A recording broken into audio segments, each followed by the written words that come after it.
event just for the first time and putting it on the stage. Well, I think it's a really great way for this league to think about elevating basketball as a whole for both their men's and their women's program. It is a focus of the Summit League.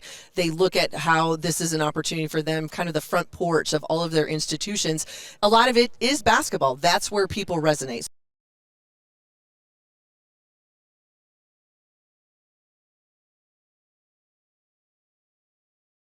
They get to share their stories too. That doesn't happen all over the place, and I think that's the exciting part about today. Yeah, the level of talent is climbing in this conference, and I'm excited that there's a network that is also here to showcase that as well. But when you look at some of the household names of Summit League, whether it be Oral Roberts on the men's side and South Dakota State on the women's side, they're recognized across the nation, especially being in those NCAA tournaments. And I think the talent and just the recognizability of this conference is growing. So to have an event like this to really kick things off, let these athletes know that we see them and they're important too, and this is just a really cool way to start the season. Yeah, definitely a special day. We'll be here all day from sports in Omaha, but we'll have all 9 women's basketball teams here, first starting with a coach and then a player.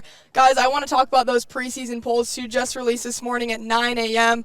Running through that list quickly, South Dakota State at number 1, then North Dakota State, South Dakota State at 3, South Dakota at number 3, and then North Dakota at 4. With those top 4 teams, anyone stand out particularly to you, Missy? Well, I think it's really interesting when you look at this league as a whole and you go back a year ago and the biggest factor is their lineup looks different coming into this season, but I think you also have to give credit. A lot of what we see in preseason rankings is sometimes what people look at on paper, and it's very different when you put it out on the floor. There's going to be challenges for all of these teams. I think North Dakota State is also incredibly intriguing. They've got 2 players that have landed on the preseason first team in a sense, simply because they're finally healthy. They lost so many players a year ago to injuries. They were very depleted. But I think when you think about what Kayla Karius wants to do in terms of getting up and down the floor, more weapons at her disposal, I'm very interested to see how year 2 goes for her in Vermilion. Yeah, you kind of touched on North Dakota State is really interesting to me. They had a great year last year. Most wins in the Division I era for this team. They went from 3rd and last in scoring 2 years ago to 4th top scoring in the conference last year. So a lot of improvement. To be number 2 going into the season, a lot of respect on what last year was and wasn't maybe just a one-time fluke. So really excited to see, especially like you said, those 2 players we'll talk about later this afternoon. But just to see if they can stay at that level, can they hold that consistency? And also it's just kind of sometimes fun to see new names rise to the top in this conference. Absolutely. Let's talk about the rest of the half of the league. So in the number 5 spot, Oral Roberts. Number 6, Omaha. Denver at 7, St. Thomas at 8, and then number 9 is Kansas City to round out that list. Well, I think it's ultimately going to look at the balance of what this league has been about, and you saw that last year, is that you kind of have to take South Dakota State and what they did a season ago maybe out of the mix and think about how difficult it's. How do we get there? Well, it's a one-bid league. And so when we went about, recruiting, we had recruited a lot of them all year.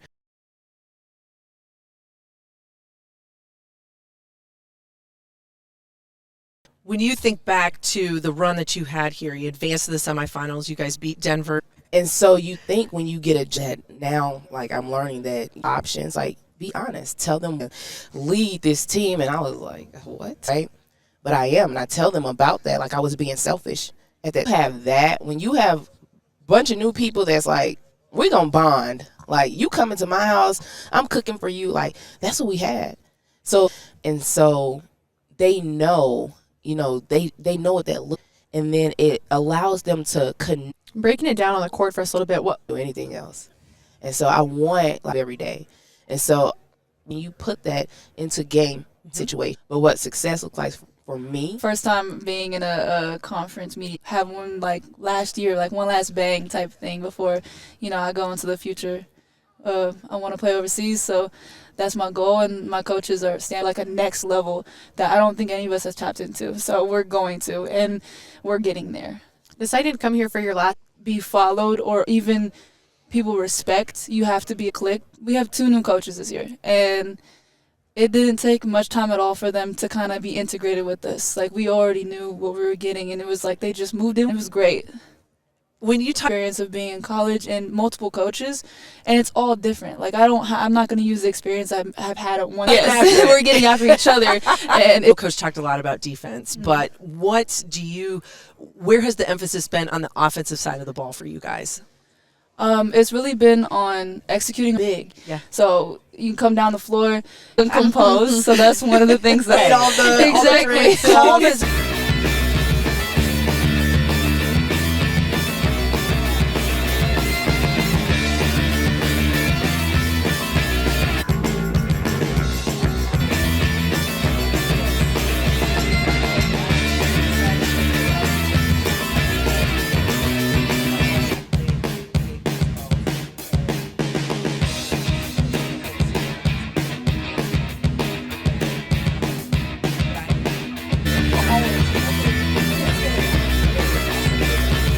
Kelsey Music, and then, of course, Missy Heydrich, our color analyst, our basketball guru, if you will. Just want to start off with expectations for the year. What have you seen? So it really does cultivate the family type atmosphere that we want to grow and we want to establish at ORU. So I think that's been helpful because, it kind of takes the mix. When you reflect on this time from July to right now. Okay, so let's But are good passers and share the ball. And obviously we've got to shoot the 3 ball well because, we don't take too much mid-range. What do you want to see out of that?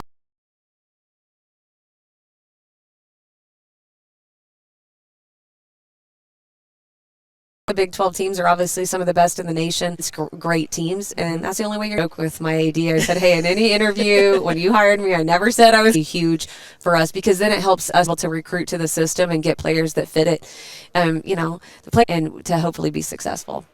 Develop her 3-point shot. She's got to be able to just understanding where we can do that through basketball, which I think is be bold in this big world. So that's those things are important too. Well, and it's an exciting time at Oral Roberts. I mean, when you think about the success, not only a new program for you guys, your men's.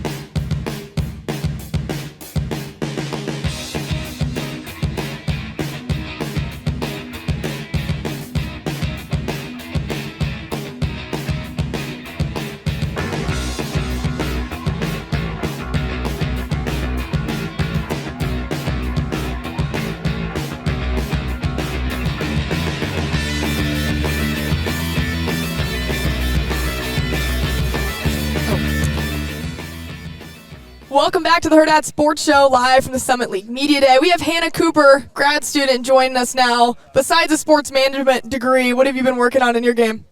Just 3-point, getting to the rim, just different moves that I can do when I get to the rim.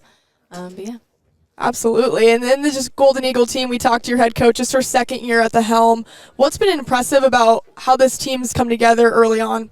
I think our chemistry is something that you don't really see too often this early, We've only been together, since like July, and I feel like I've known all the girls, all the coaches since, since I've been in college. But I think chemistry, they emphasize chemistry, and we have that, the girls make, we emphasize, if you can get along off the court, you'll get along a lot better on the court, and that'll win games, so.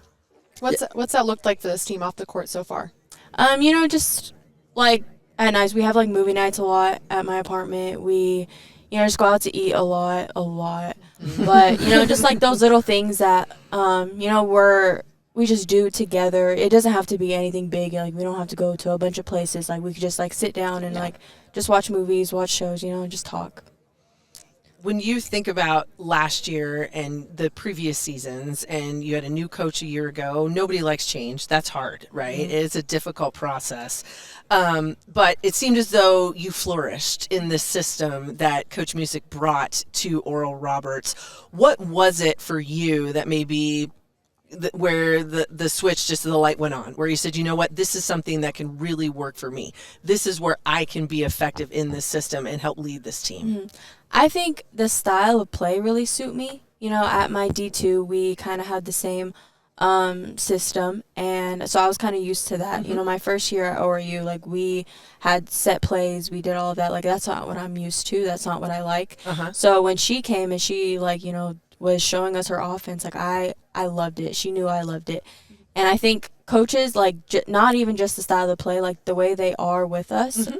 play a big, role in how I play, how my teammates play, But they know that I trust them and they trust me. So I think that really elevated my game last year. You were one of the top 4 scorers in this league, but I think the one that stands out to me, 2 stats, when I go back and look, you led this entire Summit League in minutes played and steals per game. That's a lot of minutes on the floor. Whether or not there's a little bit more depth maybe this year that might help you. But that's a big leadership capacity too. So maybe just talk a little bit how you approach being a leader both on the floor, in-game situations, but then off the floor too. You know, I think as a leader, your teammates need to trust you. You know, you can't be a leader without having your teammates behind you. So I think, you know, I try to really, like, get them together, know that, like, they can come to me, whether it's on the court or off the court. And, you know, my coaches really put that role on me last year. And, you know, it was a little hard because everything was so new. You know, that was their first year, my first year, getting to know them. But I think this year, you know, we really tried. You know, I'm like, they're sending me books that I'm like to buy about leadership and all of that. But, you know, I think just my teammates having my back and having, like, my coaches having my back and having their back, it really helps. Being in that leadership role and also being a fan of the offense that you guys run and being fast and aggressive, how have you stepped into helping the newcomers on this team and those younger girls in this team understand what Oral Roberts wants to accomplish in that offensive system? I think, you know, our offense, it's a lot. Like, in not, like, we don't have set plays and all of that. And I think, like, a lot of people think that's easy to catch on, like, up on, you know. But we could do so many things within it. And I think the new ones, like, when they were showing me the offense last year, I was like, what the heck am I doing? Like, I didn't know where to go. I didn't know what spot to be in. Like, it's a lot. But I think when you understand the basics, you know, like, you start to catch on. And I think I could see, like, early on, I could see all the, like, our young players and our new players, like, kind of getting frustrated because they didn't know where to go. And half the time, I don't even know where to go. But, like, if you're just, like, playing hard, you know, like, just making shots, like, that's all she really cares about. So, you know, like, it's a lot of practices where, you know, we, like, focus on the offense. It is a struggle because, you know, it's very high pace, you know. So, but I just, you know, the returners, we just try to help them with The preseason first team all Summit list. What does it mean being put up there with all those names? You know, it's a good feeling. You know, we have a lot of good players in our league, and, you know, it's just a blessing that I'm up there. One of the other names that joins you a second Summit League selection is one of the returners with you. You got 10 out of 13 new players, but Ruthie Udoma comes back. So talk a little bit about playing with Ruthie, what that looks like for you guys, and how you two complement each other. You know, Ruthie's a great player. You know, she could do it all. She could shoot it. She could get to the rim. She could play defense. She could play literally any position you want her to play. And I love that, especially in our offense. You know, I trust her with the ball. So, and I think that's really big as a point guard. You know, you have to trust the people you're passing it to. But I trust her. On defense, I could trust her that she'll, like, if I need help, she's right there, you know. Clean up your mess. Yeah. It's okay. If you get beat, I got help. Yeah. Like, that's okay. Yeah, but, you know, we have a really good relationship. We have really good chemistry. So I think that's all that matters. That's awesome. Well, Hannah, before we wrap things up, we've got some fun questions for you just to get to know you and the team a little bit better.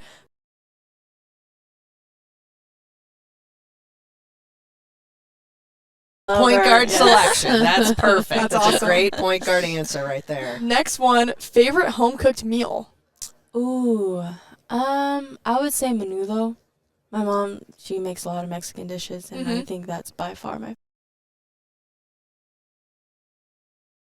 Like, I don't know what they're called. You never had menudo? I don't think It's so. like a type of soup thing, but it has like, what is it, like cow tongue? That sounds nasty. But it's so good. I don't know if I want to try this now. It's so good.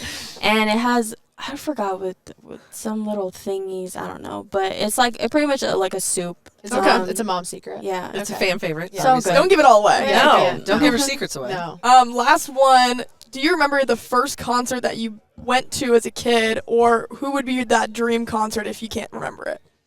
Well, my first concert was One Direction with my Okay. mother. Yeah. It's classic. That was fun. Great choice. Yeah. Sounds like fun to me. But I would honestly, I've been wanting to go to Drake concerts. I see everybody going, and I would agree. I would love to go. But yeah, or Red Wave. Midwest. I was looking. I He is think- in Lincoln soon. I think he's going to Kansas City. or Okay, maybe Okay, you're that's a right. closer So trip. we're gonna Yeah, try that's to- easier there for you you. go. Closer Yeah. trip for you. Yeah, there you go. Absolutely. Whenever you have downtime from all these practices and this Class, high-powered all- offense, yes. All the soft time you get. Yeah. Yeah. Well, Hannah, thank you so much. Best of luck this season. Good luck, and we'll take a short break. We'll be right back from you with the Hurrdat Sports Show. Thank you.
We're back live here from the Denny Sanford Premier Center. Anna Bellinghausen, Avery Howard, Missy Heydrich alongside with you. Now, our new guest from Denver, Coach Woods. Coach, how are you doing? Doing well. How are you guys? Awesome. I like the energy. How exciting is this? Thank you, first of all, for the energy. How exciting is this event? I mean, just seeing this all come together, and how impressive is this? It's super impressive, and I think every time I see somebody from the Summit League, I'm really impressed. Oftentimes, you probably don't think of this from a conference this size, but I think they've done a great job. The stations, I'm loving it. I want to bring 2 players next year, so plug for that. But yeah, it's been a great setup, and it's been nice talking about DU hoops. Absolutely. Well, Coach, give us a little bit of a preview of this season and what we're expecting to see on the court. Bless it. That's my first one today. You guys should feel special. For us, we are definitely going to be 33s, 30 U shots, 30 shots at the basket. We've been really working on trying to pick up our tempo. The team probably doesn't like it. It said there's no need to do like a testing conditioning drill when you get back. It doesn't matter. We're going to run anyway. So for us to be at 52-80, we want to run. It's our goal. You have to use a timeout in that first quarter. I'm not interested in walking the ball up the court. We have 5 players on the floor that I like versatility, so you have to guard all 5 of us. And surprisingly, they really have embraced the defensive adjustments we made. So hopefully that translates the way that it needs to. But I think from us, you're going to see just a lot of fast-paced basketball, a lot of fun basketball. It's not everybody has a green light, but it's going to be fun. Hopefully we can actually put the ball in the basket this year. When you talk about being the top 3-point shooting team a year ago in this league, averaged almost 8.5 a game, then a lot of that, though, comes down to you got to get stops on the other end, and then you've got to be able to find shooters. When you look at this roster, think about some of the new faces that you have in your returners, what's been that emphasis to say, all right, is it about distribution? Is it about finding open players? Is it about getting open, relocating? How do you become an even better 3-point shooting team? Well, we shoot the ball a lot. Our first probably 30 minutes of practice is either layup drills or shooting drills.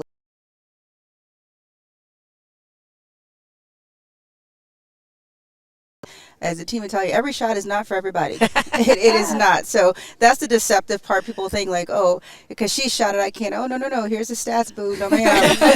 No, ma'am. So you make that extra pass to the corner. We've really tried to be very intentional as a staff of, here's the shooting drills. We added green light this year, so you have to pass, two drills to kind of have your green light. And that really has helped put it in context. I'm not a huge yelling type, but I do a lot of film, stats. So then it speaks for me. We said we wanted to do X, you got Y, so this is what I need from you. Yeah. So we really have done a much better job of trying to clean up offensively. As you mentioned, penetrating kick, things like that, fill behind, but getting the right people to take the right shots. So it's a 5-out motion, really trying to look for ways to isolate those that have put in the time to be better shooters. Yeah.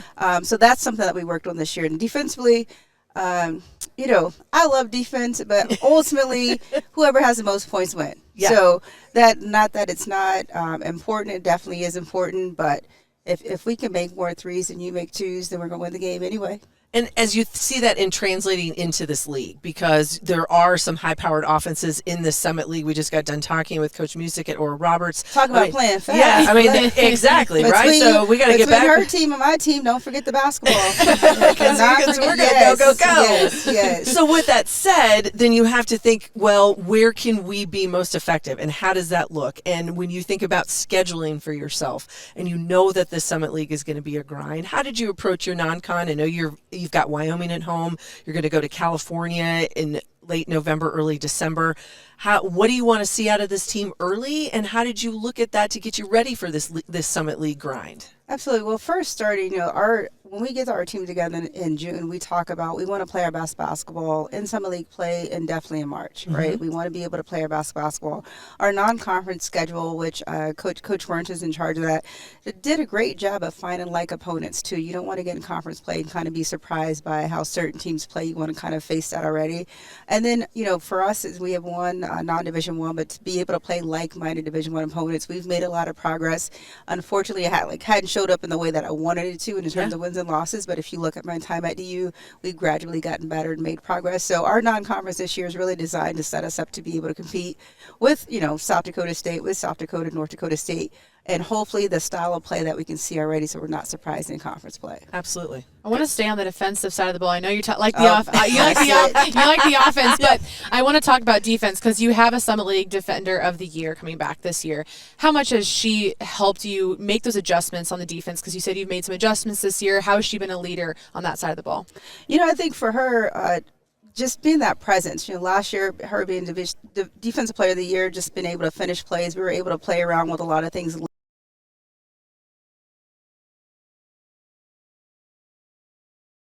Altering shot, so having that presence in the paint, her being active. For Kay to be 6'3" and mobile the way that she is, she really has been tremendous for us, which is giving me the confidence to try a couple things defensively. Like I said, we ended the year that way, and we've been able to kind of accelerate in some areas because of having a player like her back. So we're excited for her to be back, and I know she's worked a little bit offensively to be able to add that piece as well. We're talking about Michaela Minute, and 6'3" grad senior. She's from Chicago, Illinois. Because I think that's important, right? And we know in this kind of world of college basketball, the wild, wild west of the portal that is, how much does that mean? Like, it has to give you some confidence, a little bit of calm as a head coach to say, you know what, this kid's coming back and she's going to be here. We can build around that along with some of your other returners. What kind of confidence does that give you? And what does that say about a player like her saying, yeah, I want to come back, I'm going to do this? Definitely for her to be named Defensive Player of the Year and to have that person, to have her come back as a player, I think if you ask, we have 9 players returning, and a lot of our current sophomore class, Emma Smith, you guys will talk to her shortly. We recruited them with the hopes that, we talk about it and we don't just say it, we work at it, we believe it, that they're going to be the class to change DU basketball. And I think to have somebody with Kay's experience to be able to be a part of that. So we're very excited that she's able to come back, and, you look at the portal and how that's been impactful. I actually decided to go opposite, right? We have 9 freshmen or sophomores on the team, and I like 4-year kids. That's my intention. Now, whatever decision they make in the spring, they're going to make, but I really get a couple kids out of the portal, but I like to be able to see that growth in our kids. So you'll continue to see us sign 4-year kids. That's great. How important is that balance in college basketball nowadays? Why we still have this kind of COVID year, I think is important. Again, last year we knew we'd need a couple grad transfers. to balance out the young class that we had. We knew they were talented, but as I keep saying, you can teach a lot, you just can't teach experience, and that's what they didn't have. Last year's just throw them out to the wolves. Even somebody like Emma, who honestly was just going to be a regular student at DU, and ended up being obviously much more than that for us. And she was going to be on the team regardless. She wasn't just not going to walk around campus on my watch. So we know where she was. Yeah, exactly. He was going to find a talent like that. So it really has been helpful in that piece. I think we have one more year, like kind of the COVID, and then I think the portal will calm down. I think right now it's so new and fresh, and some people get in there thinking that, there's a lot in there, and you get in there and probably should have stayed where you were. Yeah. The grass isn't always greener. No, right? sometimes it's brown when you get in there. Yeah, sometimes it's brown. There's no grass. There's no place to go. You have 9 returners on this team. From some of the other teams you've talked about with, and so far, they have a lot of new girls on these teams, a lot of new faces in these programs. How is that a strength for Denver this year? It's a huge strength. I think the players know each other now. And, last year we were just like, I felt like a fish out of water. And everyone was just happy to be there. Playing a year together, even somebody like JoJo Jones for us, she was Gatorade Player of the Year in Wyoming and came in and had a huge adjustment. I think it was like reality hit her in the face. And she's put in so much work this summer of just like, okay, let me decide what type of player I want to be and how I need to work. But for her to have that experience of last year, I say the Summer League really doesn't know who she is because she was hurt virtually the entire Summer League play. But it really has helped us. And where we are now, I go back and look at my practice plans from the first 2 years, and I'm like, okay, pat myself on the back because we're so much more advanced than where we were. And a lot of that's because we do have people returning now. Again, we needed to translate in the right ways, but we've been able to implement a lot. If we needed to play a game today, it might be ugly, but we could play it. We have enough things in. So it really has been nice to help us accelerate and actually start tweaking a lot of things sooner. Culture is a big word in college athletics, Coach. Everybody talks about it. It's the buzz thing. It's in recruiting. It's everywhere. So if you had to put a bow on culture around Denver women's basketball, what is it that you hold to the highest level with your young women in and out of the locker room? Oh, great question. Y'all just firing away. I'm going to say this. You follow us on any social media, you'll see us say hashtag progress is both the word and the acronym. The acronym is basically our core values, right? The P is passion, the resilience, ownership, gratitude. I'm huge on gratitude. Realistic, because you need to be realistic about, where you are and where you want to be in the work that you're putting in. Those things have to match up. Our big word this year is elevate. I feel like culture-wise, we've been able to shift a lot of things in the first couple of years. And this year's our chance to elevate on the court. We want to really make that move on the court. Selfless and then service, right? And the service piece for us is you see us around campus and the community a lot. So our culture is one that we talk about, but we talk about it in a way that we just try to live it. Yeah. There's been, practices for us are always open. So when people come in and they can feel the culture, there's always a lot of energy. I don't like low energy people. The team will tell you, so it's always that. But our culture is one that is best explained when you spend time with us and you see it, that everybody really has a chance to thrive and grow in a way that makes sense for them. Excellent. I'm glad you said we had good energy early on in the show. Now I feel like we could be okay. You We could passed go. a test. We could get in practice. We can hang out in Denver. Is what you're saying. I mean, we're going to practice. I mean, I feel okay. I feel okay then. I wouldn't feel that way. You can't come in low energy. No, you got to be ready to go. Yeah, that's my mom's fault. That's how I was raised. It's like if you up, you're up. Don't come sauntering through the house. So that's how It's okay. We all blame things on our moms. It's Exactly. fine. That's how it works. I get blamed all the time. It's fine. Before we wrap things up, I do want to give a quick shout out. So there's a mini documentary coming about you and your journey through just your life in basketball, of course. How do you draw on those experiences growing up in hardship and try to implement them in how you teach these young women at Denver? Y'all just great with these questions. Good. I think for me to grow up the way that I did, it's always been a motivator. And honestly, I had to learn that my life is hard, right? A lot of trauma, and I can't coach our kids. For some, basketball may be the hardest thing they go through, and I think to be able to learn from them, honestly, because when I step on the floor, it's always been a sanctuary for me, whether it's as a player, as a coach. I know what was before and how hard I had to work to get here and those obstacles I had to come through. So to be able to have that to kind of tap into, but then also be confident enough to what does it look like for them, right? My trauma doesn't have to be their trauma.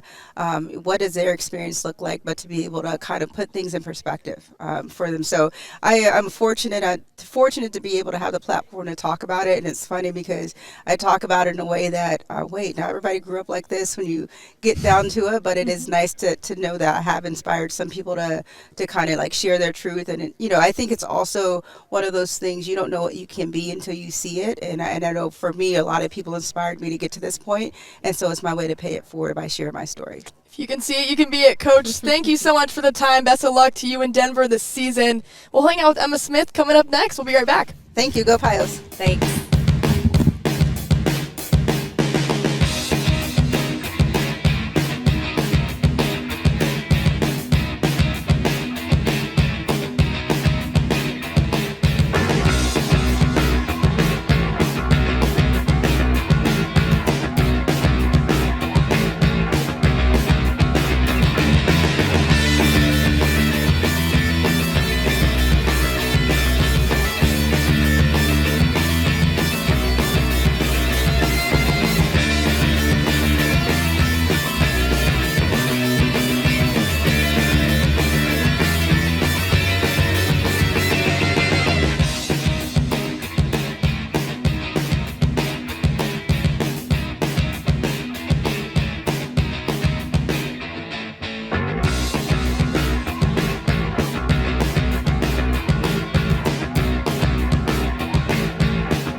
Welcome back to the Hurrdat Sports Show live from Summit League Media Day. Now joined by sophomore guard Emma Smith. Emma, how are you doing today? I'm pretty good. Thank you guys for having me. Of course. I want to ask about this experience so far, as this is the first time they've done the Summit League Media Day here at this arena. What's it been like for you? It's just been really cool to kind of meet the other athletes. I think it's just a really cool experience. We get to play each other out on the court, and it's really competitive, but to just come together and see that we're a lot more alike, I think, than we all thought. So it's been really cool, and just to get to meet all the people, who work behind the scenes here, and to just, I think it's good for me to do, especially being one of the younger ones here, just for future experiences. Yeah, you had a heck of a freshman year last year. What did you learn the most? What surprised you think, from playing in this conference, but also just how do you have that first year to grow on to improve this year? Yeah, I think I learned a lot about just the pace of the game. Obviously, it's a lot faster, so it's something I had to adjust to, but I think just getting the minutes that I did, I think it was really good for my confidence levels. I think that was something I kind of struggled with at the beginning. Obviously, I feel like any freshman coming in or newcomer coming in, it's tough to gain that confidence. Playing for a new coach and playing with a lot of different people, learning tendencies, and again, it took a little while, but now I feel like that's kind of the main thing I learned, is how important confidence and trust is in your game, and then that trust also that your coaches have in you. There's not a lot of freshmen that are kind of thrown into the fire. So you started 29 out of 30 games a year ago, which means that your coach and the staff, they got a lot of confidence in you. When you think back in terms of looking at the Summit League itself, you know, we can talk about non-com, but when you talk about this conference and the great teams and the great players that you see night in and night out, what kind of adjustment was that for you? What do you think you learned about yourself, and what did you guys as a team learn about each other once you got into conference play? I think a lot of it was we realized we really had to be a lot better on the defensive end. I think there's a lot of great players in this league, you know, a lot of people who can score at a really high level, and I think that was an adjustment we had to make. And I think also for me, especially in high school, you know, obviously defense is important, but I think you're more relied on to score a lot. You got it. Yep. When I got here, I was like, oh, this is just as much a part of the game as the offensive side. So that's something that I'm sure our, you know, defensive coach will be happy that I'm saying that. They're gonna love that. They're gonna love that. That I've recognized is important. So I think that's something as a team that we've kind of taken a hold on, like over spring and summer. That's like a focus that we have to have. But yeah, I would say it's the main thing probably. One of the youngest players that has been named to one of the preseason teams, the second team preseason all-conference selection, yourself. Coach talked about hashtag progress. Kind of that's the mentality here. There are 9 returners on this squad. A lot of you are young, and so progress comes in different forms and fashion. So when you guys think about that, think, okay, what is it that where we look back at last year and say, you talked about defense, but as a unit, how do you come together and kind of mold and bring that culture, that hashtag progress together and be even better from year 1 to year 2? Yeah, I think a big area that we've made progress in is holding each other accountable, and I think that's something that obviously is going to accelerate our program. We have, like you said, a lot of returners. Last year that was a totally different story, so now we've seen what each other's capable of. So I think every day when we come in, we can hold each other to that standard. And we all know Coach Woods likes to say, you know, you call each other up, not out. So we're calling each other to a higher level. We're doing it for, you know, the right reasons. Obviously, we know where our program can go. So I think that's something that is just night and day difference from last year. You know, we can really hold each other accountable to get to that next level. That's awesome. Shooting threes is the way this team likes to score.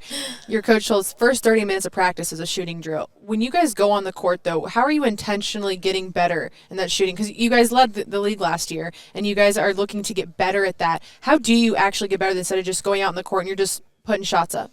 Yeah, I think our coaches put a lot of emphasis on shots that we're going to take in the game. Obviously, you know, it's important for repetition. Like all shooters, you know, you need to get a lot of shots up and just feel confident in your shot. But a lot of the drills we do at the beginning are, you know, game speed, fast pace, coming off of little screens we'll set for each other, like ones we got to get off quick. So I think that kind of helps with the pace of the game. Like obviously, you're not going to get wide open shots all game long, but it is good to practice those, of course, because those are the ones you really got to hit. But the coaches instill a lot of confidence in us just to keep shooting. We have a lot of good shooters, and we do some testing, like green light stuff.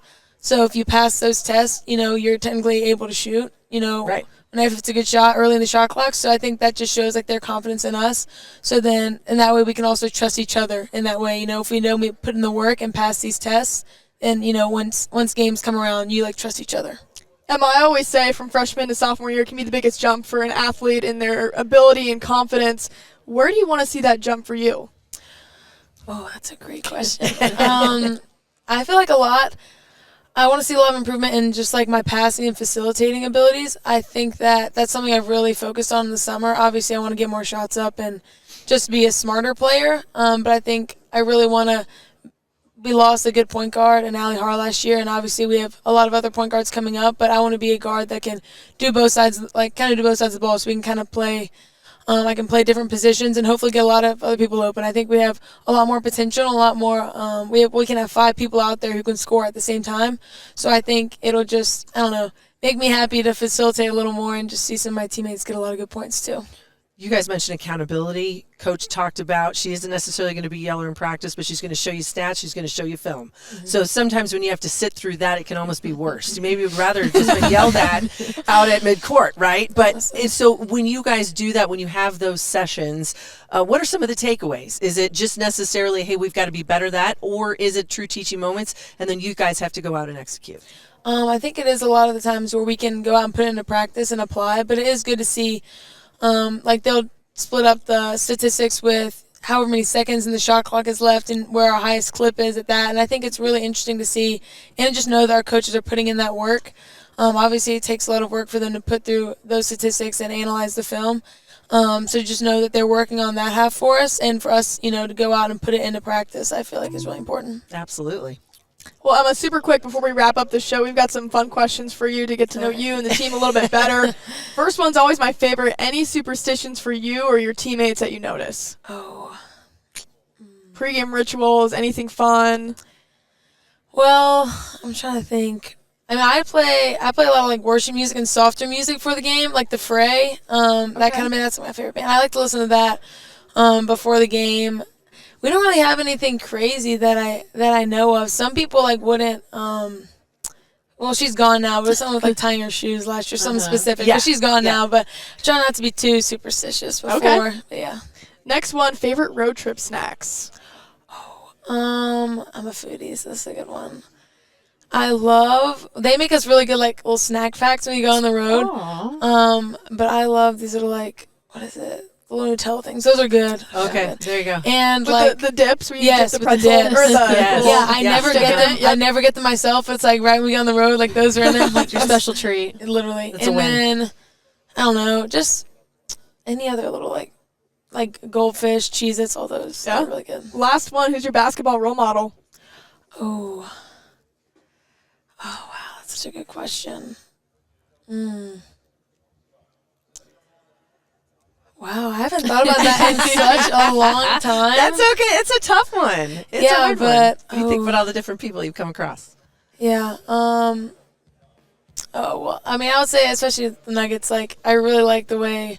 I really like the way Jokic plays. Like, he just plays in a bunch of different positions. Like being a center, like, and still being able to facilitate the ball as well as he does. And I think it's cool that basketball obviously means a lot to him, but it's not his life. I like the little balance that he has. So Yes. seeing that, kind of through social media, I feel like that's been a really cool thing to see. Like, obviously, I don't want to just be known as a basketball player. Like, I'm a person and I'm a student first. So I think that that's like a really cool thing to see. Did you guys get to enjoy all the celebrations in the city at all? Basketball City now? See, I was actually home right Okay. after they won, Okay. but I did get to. My brother is the biggest Nuggets fan you'll ever meet, so he Okay. flew out and went to the first game of the finals. But it was so much fun to watch. Yeah. But yeah, I was really happy for that. Very cool. So maybe another championship coming to Denver is what you're saying. I'm hoping. I hope so. I'll be there. I'm staying in town for the next one. The next Emma, Nuggets. thank you so much for the time. Best of luck this season. Thank you so much. Thank you. Thank you.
Welcome back to the Hurrdat Sports Show live from Summit League Media Day. Anna Bellinghausen, Avery Howard, Missy Heydrich alongside with you. And now our new guest, Ruth Sin out of St. Thomas, head coach, 19th season for you. What's been your early on impression of this team you have this year?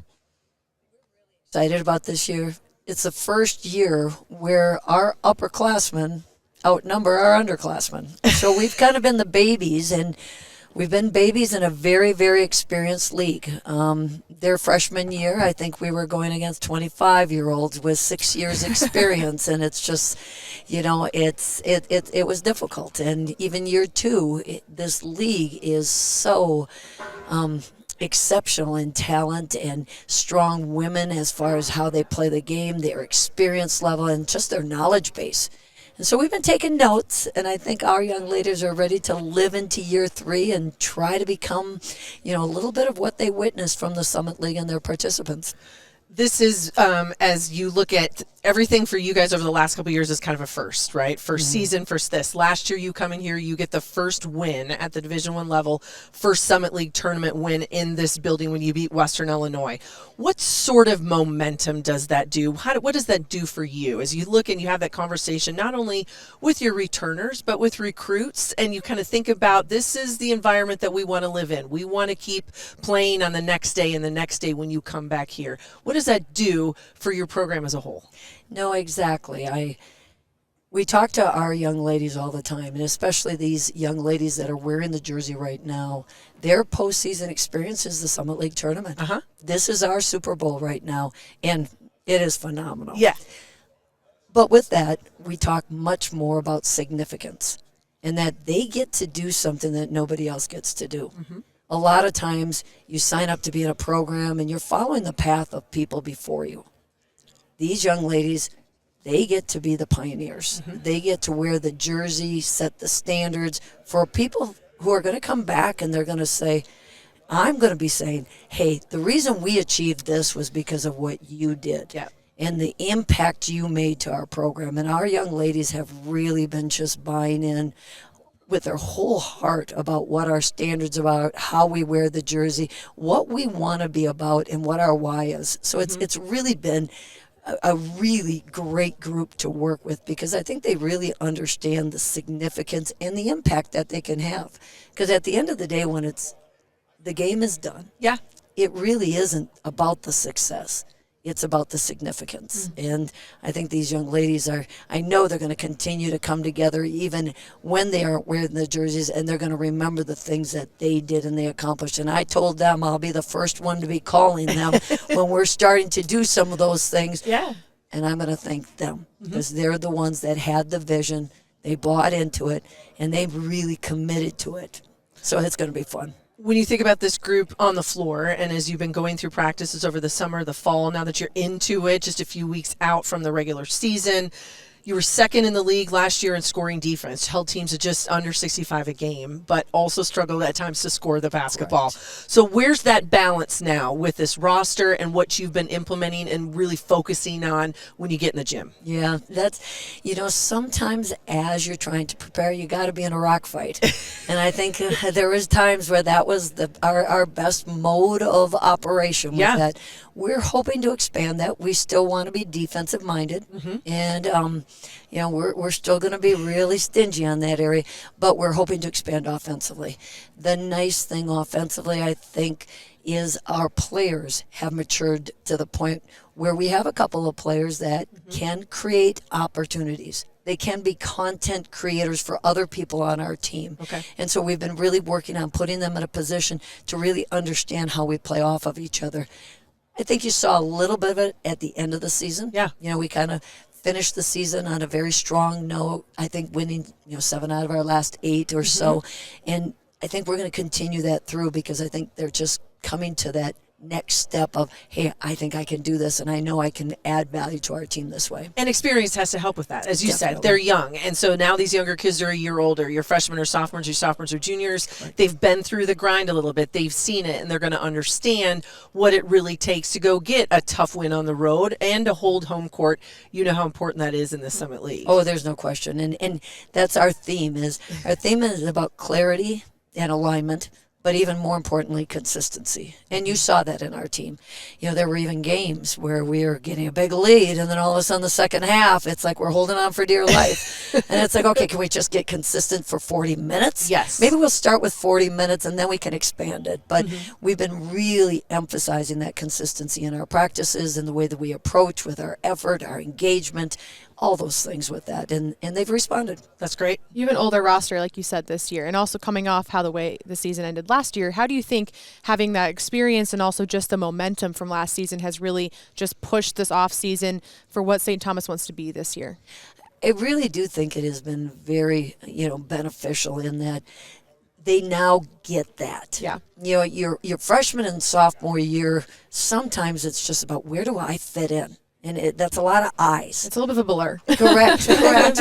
And you got to get to the point, it isn't about I anymore. It's about the team needs this. And we need this. And these are the standards that we have. And we have a big saying that it's standards over feelings. And the girls are really leaning into that and taking that next step. And I think they're ready to serve. Maggie Nygaard was a phenomenal player with us.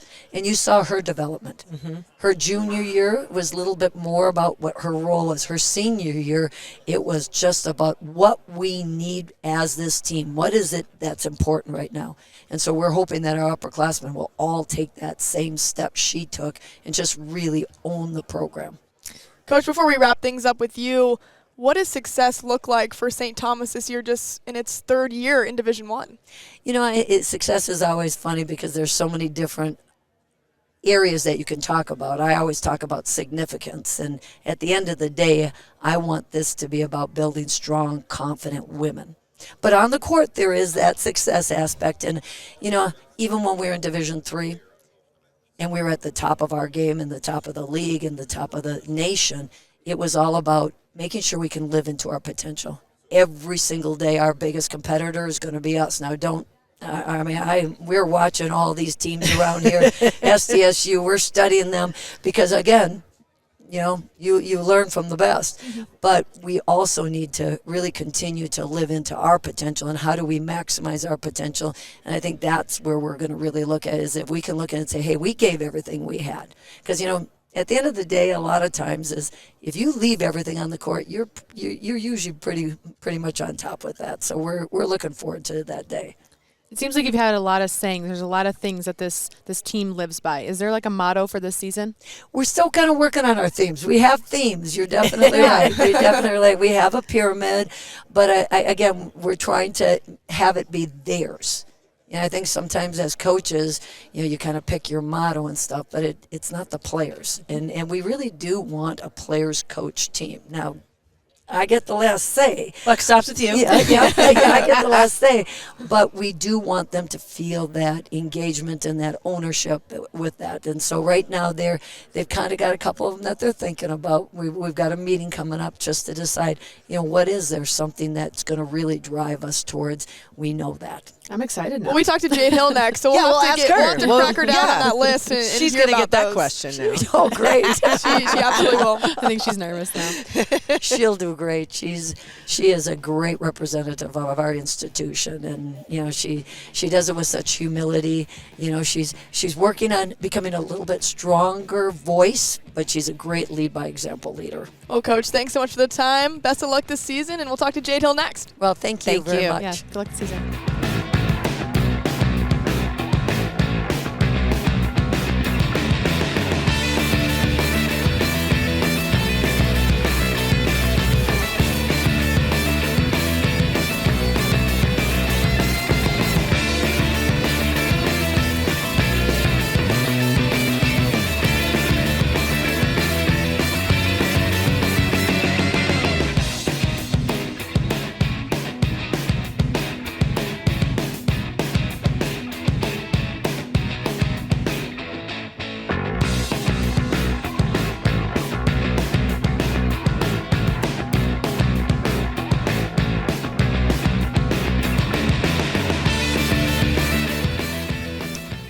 Back with us after that short break, Jade Hill, junior guard. Jade, thanks so much for joining us. How are you doing? Having me. Absolutely. Well, I want to talk about this event super quick and this experience that it's been for you. How have you soaked it all in? I've been having a great time. I really enjoy getting to know the players.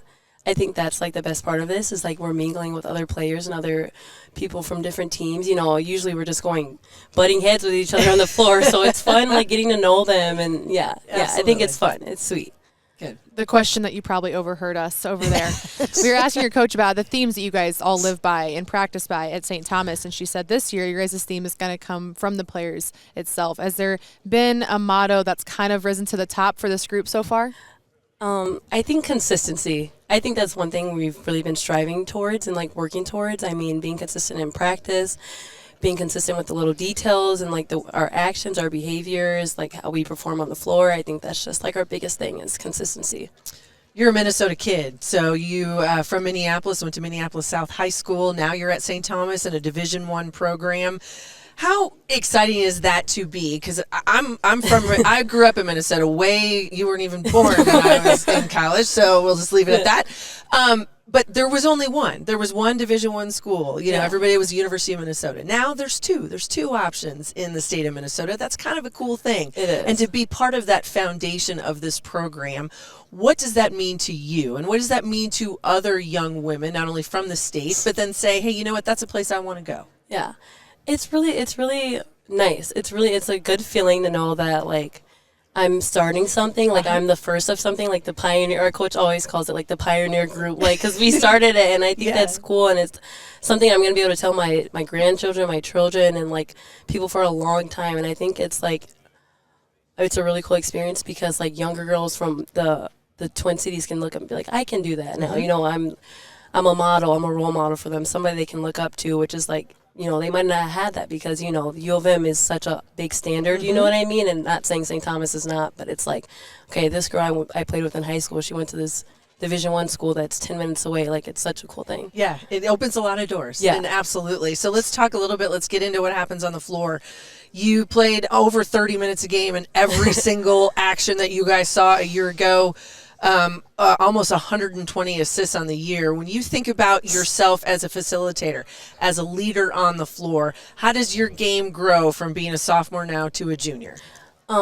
This off season, I've really been focusing on morphing into more of a hybrid guard. You know, like you stated, I'm more of a facilitator, but I feel like I've asserted myself to be like a scoring guard, and I really want to focus on being finding a in between. You know what I mean? And I think that's like where I'll grow is finding a way to incorporate my teammates more and assert myself more, and I think that's like one step I've been taking this offseason. No doubt about. Your coach also said you've also tried to step into that leadership role as well. Now that you guys have an older roster, how has that older roster, that older group on this team kind of all collectively been leaders for this team? Because she did say you guys are usually the young babies out ruling the older guys. What's it like being on top now?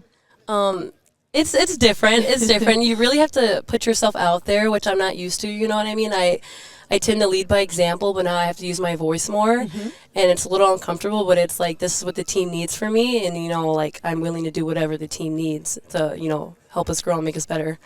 You go back to that pioneer statement because it's true. You guys came in this building right here on this floor, got the first ever win for St. Thomas in the Summit League tournament. How do you guys use that as a motivator? Say, you know what, we can. We know we can compete in this league. We can play. You're going to have a non-conference schedule. You play Iowa State. You've got Wisconsin. Those two teams coming into your home gym. You guys are going to go up against some really good teams all year. Yeah. How's that a motivator? I think it's just like, it's just the first step for us. We're going to continue growing, and, you know, we're not going to try to go too far ahead and just take it step by step, you know.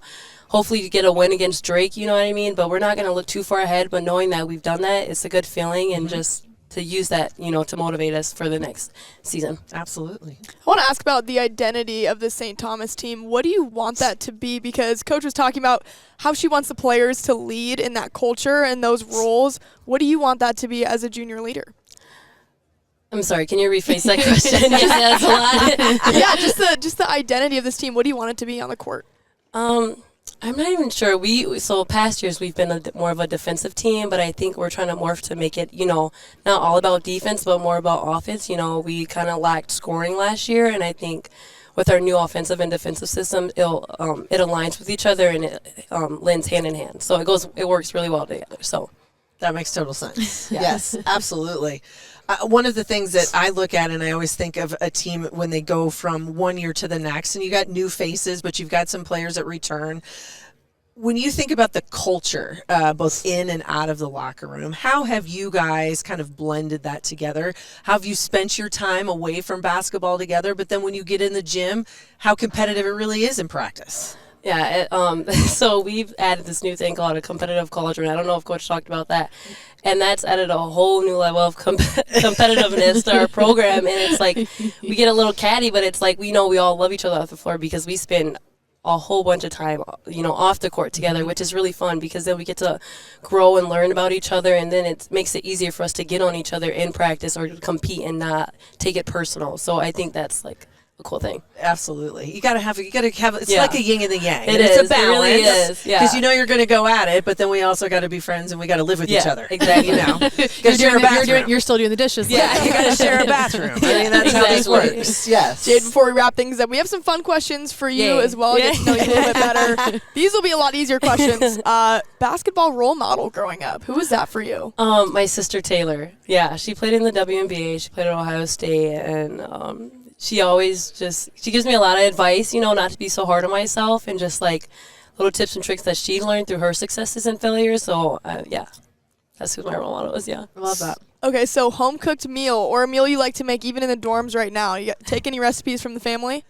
I like tacos. All right, keep I it love simple. tacos. Yeah, simple. Last one, pregame music. What do you put in on before the game? Probably some like Dirk. You guys, I like Dirk. I like Dirk a lot. Some Rod Wave, just a whole bunch of like rap music. We've heard Rod Wave today. We have earlier, heard so That's your two second. tallies. Yeah, there we go. Number two. Yep. So Two there we tallies for go. Rod Wave. Yes. He's getting a lot of votes. Lots Yeah, of we votes. said he's on tour soon. Have you Yes. checked out the dates or the locations? I'm going to the concert with one of my Okay. teammates. Yeah. Okay. So you found some off time. Yeah. Okay. We good need deal. a second Summit League Media Day We at do. the Rod Wave concert. We do. I think we do. Put them all together. Yes. Yeah. Well, Tommy Jade- takeover. Yes. There you go. Thank you so much for the time. Best of luck this season, and Yes. we can't wait to see the Tommies on the court. Thank you so much. Yeah. Awesome. Thank you, Absolutely, Derek. guys. We'll be right back. Up next, North Dakota State.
Back with you at the Hurrdat Sports Show, live from the Summit League Media Day. We have Coach Collins joining us now at a North Dakota State University. Coach, 18 wins last season. How do you hope to build off that momentum coming into this year?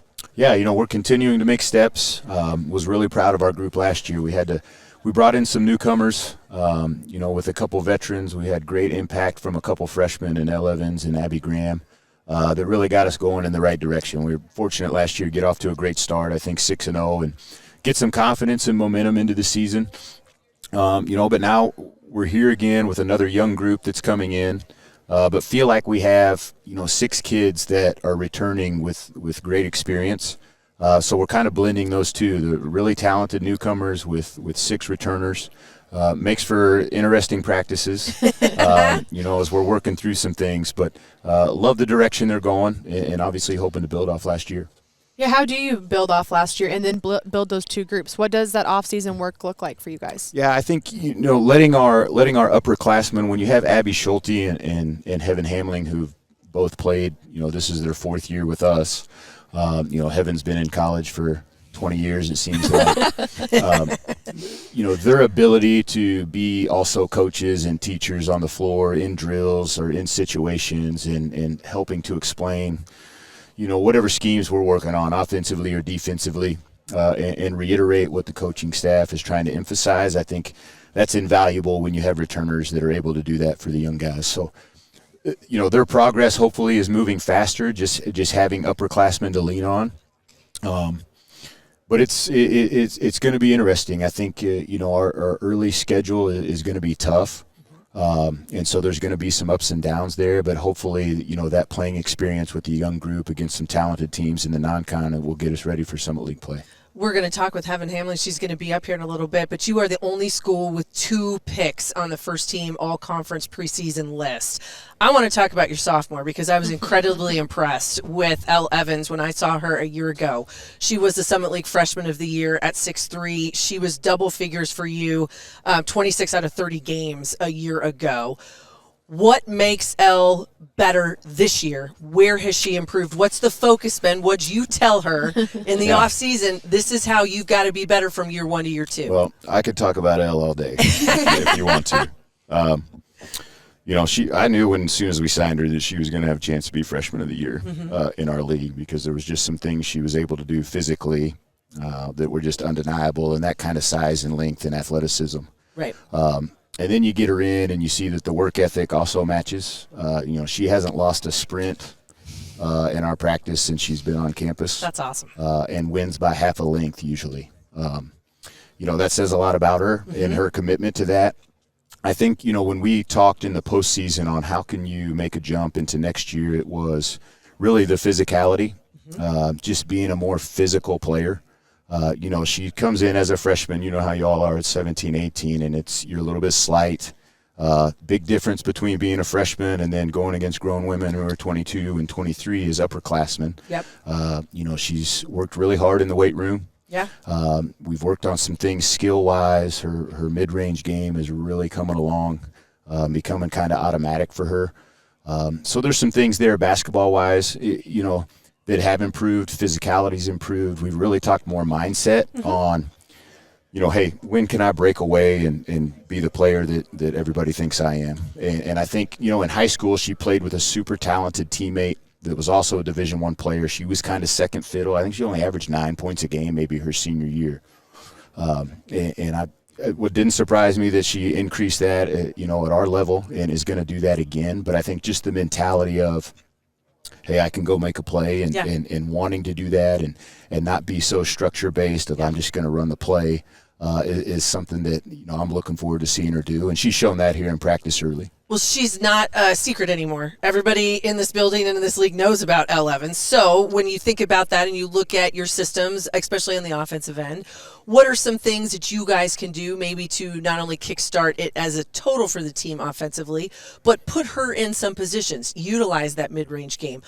How will it look different for her? Yeah, I mean, this year it's going to be, we're going to get her to the ball in some spots and say, hey, you can, just let you cook a little bit. She is 6'3". She has gotten better around the basket. We didn't utilize her a ton in post-up opportunities, but her playing the 3 allows her some matchup opportunities against, not as big a size. You bet. And so she's going to get the ball a little more often this year, closer to the basket in some situations. At the same time, being able to have Heaven out there also, when you have 2 players of that caliber, it does make it more difficult defensively to key on one or the other and open some things up for other players. So I'm hoping the talent around her too will loosen things up. But I know she's going to be a focal point. She probably needs to be.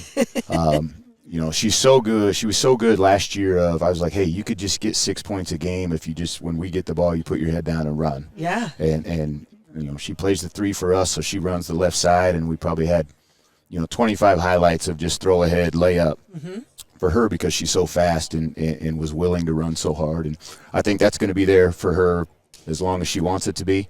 But some of those other things in and around the basket are where I think she's going to take it to the next level. Love it. Love And it. I want to talk about Heaven real fast too as well. You know, each year she's been in this league, she's got incrementally better, whether it be on offense or defense. Almost 100 more points each year she's been here, and also increased the steals as well. How have you seen her become a more well-rounded player during her time here at North Dakota State? You know, that's probably the one. I'm glad you recognize that, because that's probably the one thing I'm most proud of her about is she came in and was always a super skilled player. Athleticism was average. And she's really worked in the weight room to increase some quickness, you know, as much as you can. You're never going to change who you really are DNA-wise. We're stuck. But you can improve if you're committed to it. She has improved as a basketball player every single year because she never takes a day off. She is somebody, and I can't say this about very many other players that I've ever had, she doesn't take a practice rep off. She doesn't take a possession off. She is your hardest practicing player every day. And you can say what you want about anybody else, but that's it for me. If you can do that, then we can get along great. Yeah. And I think that's why she's just continued to get better. I mean, she's going to have her best year this year. And I think if you go back and look, there's been a lot of fifth-year players who had their extra year that maybe didn't have as good a year as you may hope. Yeah. Because it's just, I think it was so different mentally. Okay, I'm a senior. Now I'm actually going to come back one man. Yeah. Oh, gosh. You know, she's just been, you know, full throttle since the start of last year. Had a little knee after, but she said driving down here yesterday, I feel like I'm in the best shape of my life. That's awesome. And so I'm looking forward to watching her. Let's talk a little bit about schedule, because you talked about the challenge, and that's what you have to do, because you know that the Summit League is a grind. Once you get into it, you've got the Big Sky Summit League Challenge in early January as well. You're going to open at Creighton, back here in Sioux Falls at the Pentagon. You've got at Minnesota. You're going to go against Toledo. They were an NCAA tournament team. You've got Drake. You got to go to Iowa State. That's not an easy first few weeks. What do you want to see out of your kids?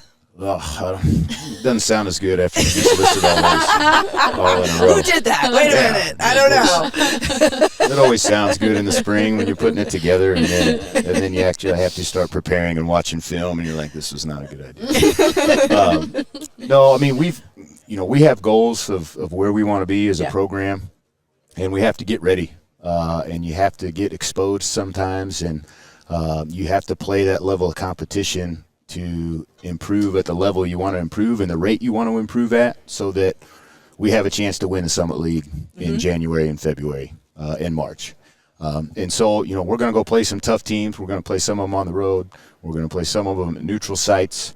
And we're going to learn a lot about ourselves, especially those young players. But given what I know about them as people and competitors and how coachable they've been already, we're going to be able to use that for the betterment of our team.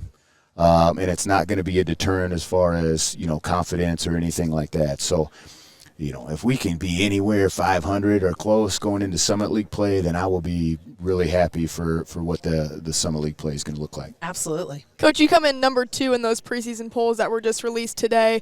How much weight, if any, do you put into those polls, and do you discuss that with the team on external expectations?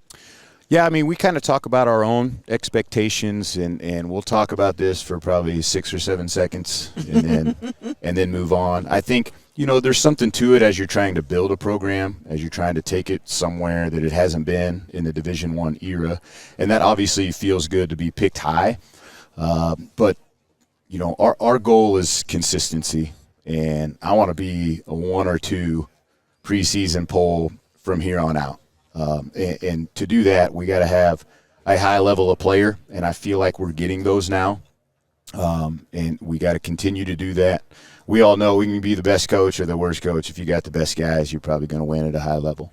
And we love the squad that we've put together and the potential for them to grow together here in a year or two with a young team. But, you know, we have our own expectations, and competing for a championship is definitely there. We've talked about a lot of players individually, but as a team and a whole, what is the identity of this team this year? You know, I think you have to ask me again here in a few weeks as we get a little more practice in there. I can tell you what I'd like it to be.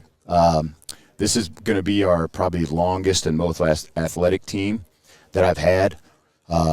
We should be on paper, we should be disruptive defensively with some of that length and ability to do different things on the defensive end. And then our ability to run the floor should be as good as most teams that we play this year. Just we have some great athletes that can really move and are also happen to be 6'2" and 6'3" as well. So if we can find ways to utilize that, I think fast transition offense and disruptive defense will be what we probably hang our hat on. Well, Coach Collins, thank you so much for the time. We really appreciate it. We'll talk to Heaven Hamling coming up next. Thanks for joining us. We'll be right back. All right, thank you. Thanks, Coach. Thank you, Coach. You bet.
Welcome back to the Hurrdat Sports Show live at Summit League Media Day. Heaven Hamling joining us now out of NDSU.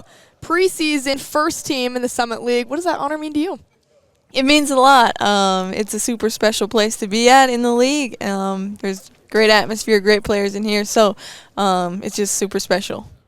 So this event so far, first ever it's ever happened, and it feels like the theme all day long has just been about the talent that is in this league. You're one of those. What can you say about what it's like playing in this conference? Yeah, it's super crazy, all the talent that's in here. I think the Dakotas are the top 4 in the league, so every atmosphere is like high-intensity situation, and it's a great atmosphere to be in, especially with the fans yelling and everything. So everywhere you go, it's you better be on your A game. Let's talk a little bit about that fan base, because you were 18-12 a year ago. You guys were 11-1 at home, and that counts for a lot, so that people don't come in and steal games from you, because you know how valuable those wins are. What does that type of fan support and engagement, sort of the history and the tradition of NDSU women's basketball, what does that mean to you guys? That means a lot to us. The tradition at NDSU is priority, and NDSU is a staple in the Division II era. So the alumni that just backs us up every single day, and some of the events that we put on for them are super special, and it means a lot. And I know everyone on our team is super grateful for all of our alum. And like you said, the fan base, and like just everywhere you go at NDSU, it feels like you're at home. It feels like you're in a family.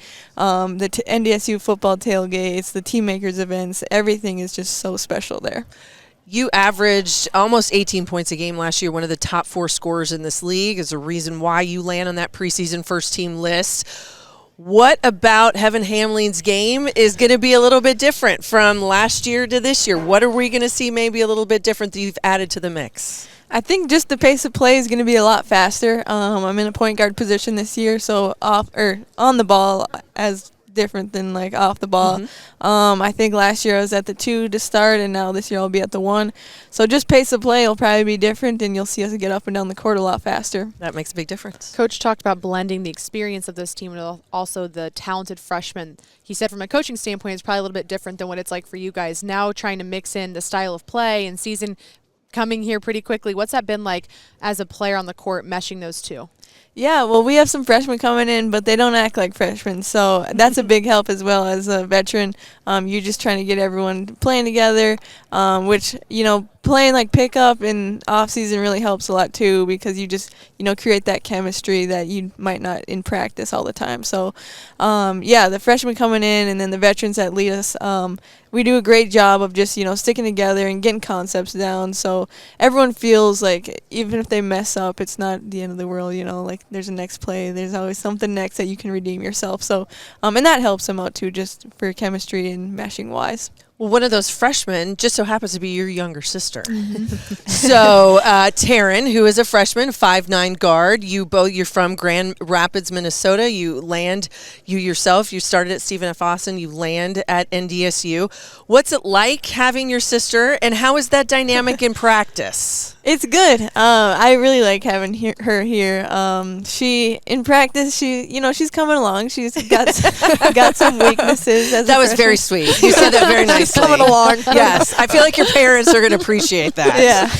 Yeah, no, but she's really she works hard every single day, and I hope that she looks at me as an upperclassman and someone that works their butt off every day and gets better every day. So she's coming along. Like I said, I've already seen her growth just in these first couple weeks of practice.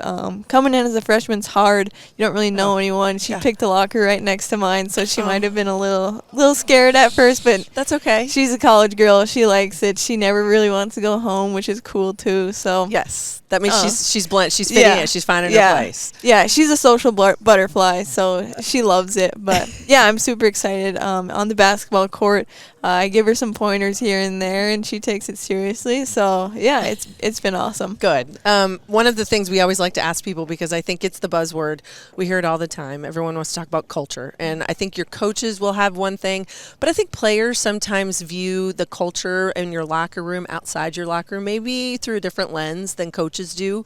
How do you see the culture of this NDSU women's program? It's changed for sure over the 5 years I've been here. When Jory and me first came in, it was, hey, we got to get people on this team. And they may not have been the best people to be in the locker room, but we needed to do what we needed to do. And now we have everyone in the locker room that we want. The culture is so good. We do disc profiles, and we know everyone on our team to a T. And it's just fun. When you have a group of people that's in the locker room and it's fun every single day, you can go out on the court, compete, and maybe get after each other a little bit, but then when you're back in the locker room, you're laughing and you're making fun of each other. And I think that's really what the culture is at NDSU now. And it's changed a lot, but it's where we want to be at right now. We've heard that from a lot of people, kind of getting after each other on the floor and in practice, but then off the floor. I think that says a lot for kind of who you guys are, both in and out of the gym. I think that speaks volumes for all these people. And obviously you enjoy it. 5th year being on this team. I mean, you don't always see that in college basketball without transferring somewhere else. What makes you passionate about NDSU? Yeah, I could go on and on about NDSU. A couple weeks ago, I spoke at a Team Makers event, and all the people that came up to me that I may have not known and just knew stuff about me, it was so special. They're like, oh, thanks for coming, thanks for speaking. We know this and this about you. And I think that speaks for itself. When I step on the NDSU campus, I feel like I'm at home. And the fans, the Bison Nation, the team makers, the admin, the coaches, they all look out for you. It doesn't matter. You could be having the worst day ever, and you walk in the facility, and someone's like, oh, hey, how's it going? And they put a smile on your face. So I think that's really what separates NDSU from everywhere else. Also want to talk about last season, too, and an early exit from here in Sioux Falls. Do you guys let that serve as motivation for the season? Yeah, definitely. I think it's something we pushed away a little bit and know that we're better than what we came out here and did. But it's definitely in the back of our returners' heads. And when we come back here, it's not something we want to do again. So every time in practice, we're like, hey, that's not going to happen again. So just really sticking to our principles and getting better every single day. And from one practice to another, get better at something that you may have not done so well on the previous practice. So. What's that been for you so far, from maybe more on a macro level from last year to this year? What are those few little things that you can improve in your game specifically? Probably just bringing everyone on the team with me. Obviously, I can master things that I've known in practice. So just, getting a freshman by you and saying, hey, this is what we got to do. This is how we take the next steps to get better at maybe screen defense, just little things like that. And when we're in practice and it's like, oh, hey, we're running this drill. We've never done it before. So bringing someone with me and explaining to them more in detail than what a coach can on what needs to be accomplished is probably how I'm going to take the next steps moving forward. We talked to Coach Collins about Elle Evans, and she had a great freshman year, and now as a 6'3" post player, kind of that hybrid 3-4, she can post, she can run. As a point guard, how reassuring is that to know you've got somebody, she can run like a deer, and she can get out in transition? That's got to make you feel pretty darn good when you got the ball in your hands. Yeah, it does. And like I said, we're going to play fast. So as a point guard, if you can just not even dribble and just chuck it up to someone who's going to grab it and go score a layup, that's a blessing. Yes. So it takes a lot of pressure off when maybe they want us to slow the ball down. If we can just get it and run and push it ahead, and score in transition, that's big time for us, and I think it'll be super successful this year. But yeah, like you said, she can run like a deer. We run sprints, and I'm trying my hardest to keep up to her. Coach says she wins all the time. She does, and it's like by a lot, like at a couple seconds. So it's like people are really, really exerting everything that they have, and they can't keep up. So that's impressive. Yeah. I'm impressed. Well, Heaven, we've got some fun questions for you to wrap things up. First one, who was your basketball role model growing up? Like professional wise, or like just anyone? I mean, it could be anyone too. I was a big LeBron fan, but I'm not anymore. I'm a Michael Jordan fan. Okay.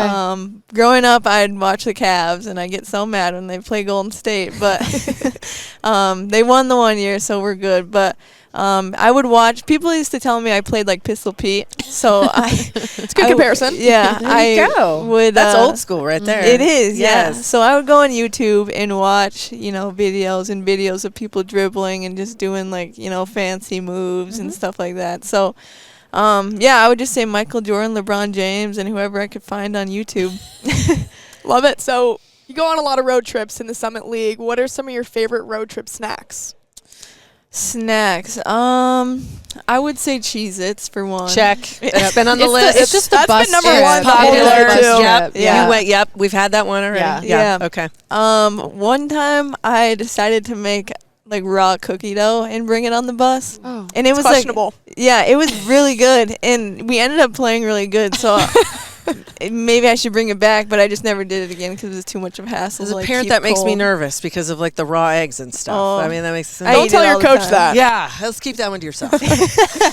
Last one. Do you have any superstitions with the game, or does anyone on your team have any fun superstitions that they do? Pre-game rituals, anything like that? Yeah, I have to listen to Fallen Angel by Poison before I walk out on the court. I'm a big 80s girl, so I listen to that kind of music, and I have to listen to it. I have to put it on my beats and listen to it before I walk out.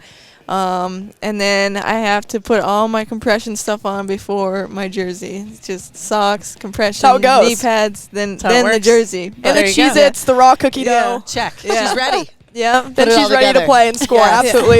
Evan, thank you so much for your time. Best of luck this season. Up next, we'll have the commissioner of the Summit League, Josh Fenton, joining us. We'll be right back, guys. Thank you. Thank you. Good job.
Welcome back to the Hurrdat Sports Show, live from the Summit League Media Day. Anna Bellinghausen, Missy Heydrich, and then Avery Howard right next to me.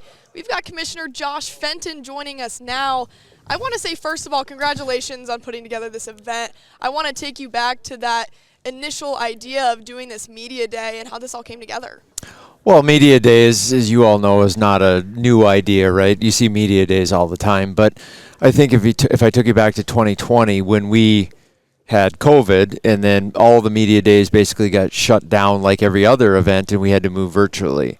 And then I think we've just kind of lived in this model of like continuing virtually. You started to see media days come back. And so I felt like this year, especially as I was now 1+ year into the role, was an opportunity to bring Media Day back. But we had to rethink it. We had to reinvent it a little bit. It wasn't going to be the traditional, put a stage up and a podium, and we're just going to invite media members and hope they show up and ask coaches and student athletes questions. And so this more creative concept in trying to capture different pieces of content with different personalities, such as the three of you, was kind of the vision. And so it's worked out, I think. So far so good. You can tell me. We'll seek feedback afterwards. But then a lot goes into it with Ryan and our team within the league office. They deserve all the credit for kind of envisioning this and pulling it off. So just really appreciate you all being here, by the way. Absolutely. It means a lot to us. Thanks for having us. Yeah, absolutely.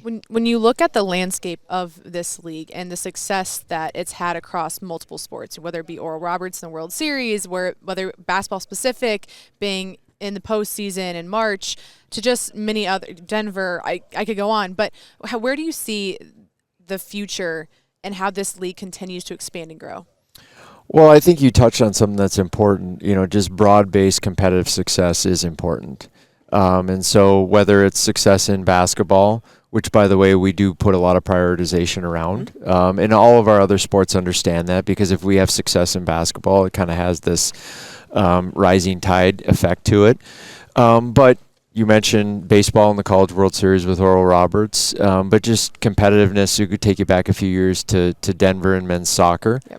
All the way to, I believe, the Final Four in the College Cup. Yep. So things like that are really important. And we talk about how can we prioritize broad-based competitive success across all Summit League sports. Some we probably have opportunities to be more competitive or more successful than others. But that is a really, really important component to us as a league, because we want to make sure that our student athletes' experiences are at the highest level. Commissioner, we in this world, especially I think in women's basketball, I think it's probably been very applicable to the men's side for the Summit League as well. We know that in this mid-major universe, usually talking about a one-bid league, and it's the people that are going to win and take that trophy and get to cut down nets right here on this floor behind us. When you think about with both of these, with men's and women's basketball, but in women's basketball we talk about net ranking, and that's a whole different scenario than what even the men's selection looks at. What are the messages to your administrations, to your athletic directors and coaches to say, okay, we got to think about scheduling, we got to think about putting yourself in a position where if and when the tides are right, we can be more than just a one-bid league?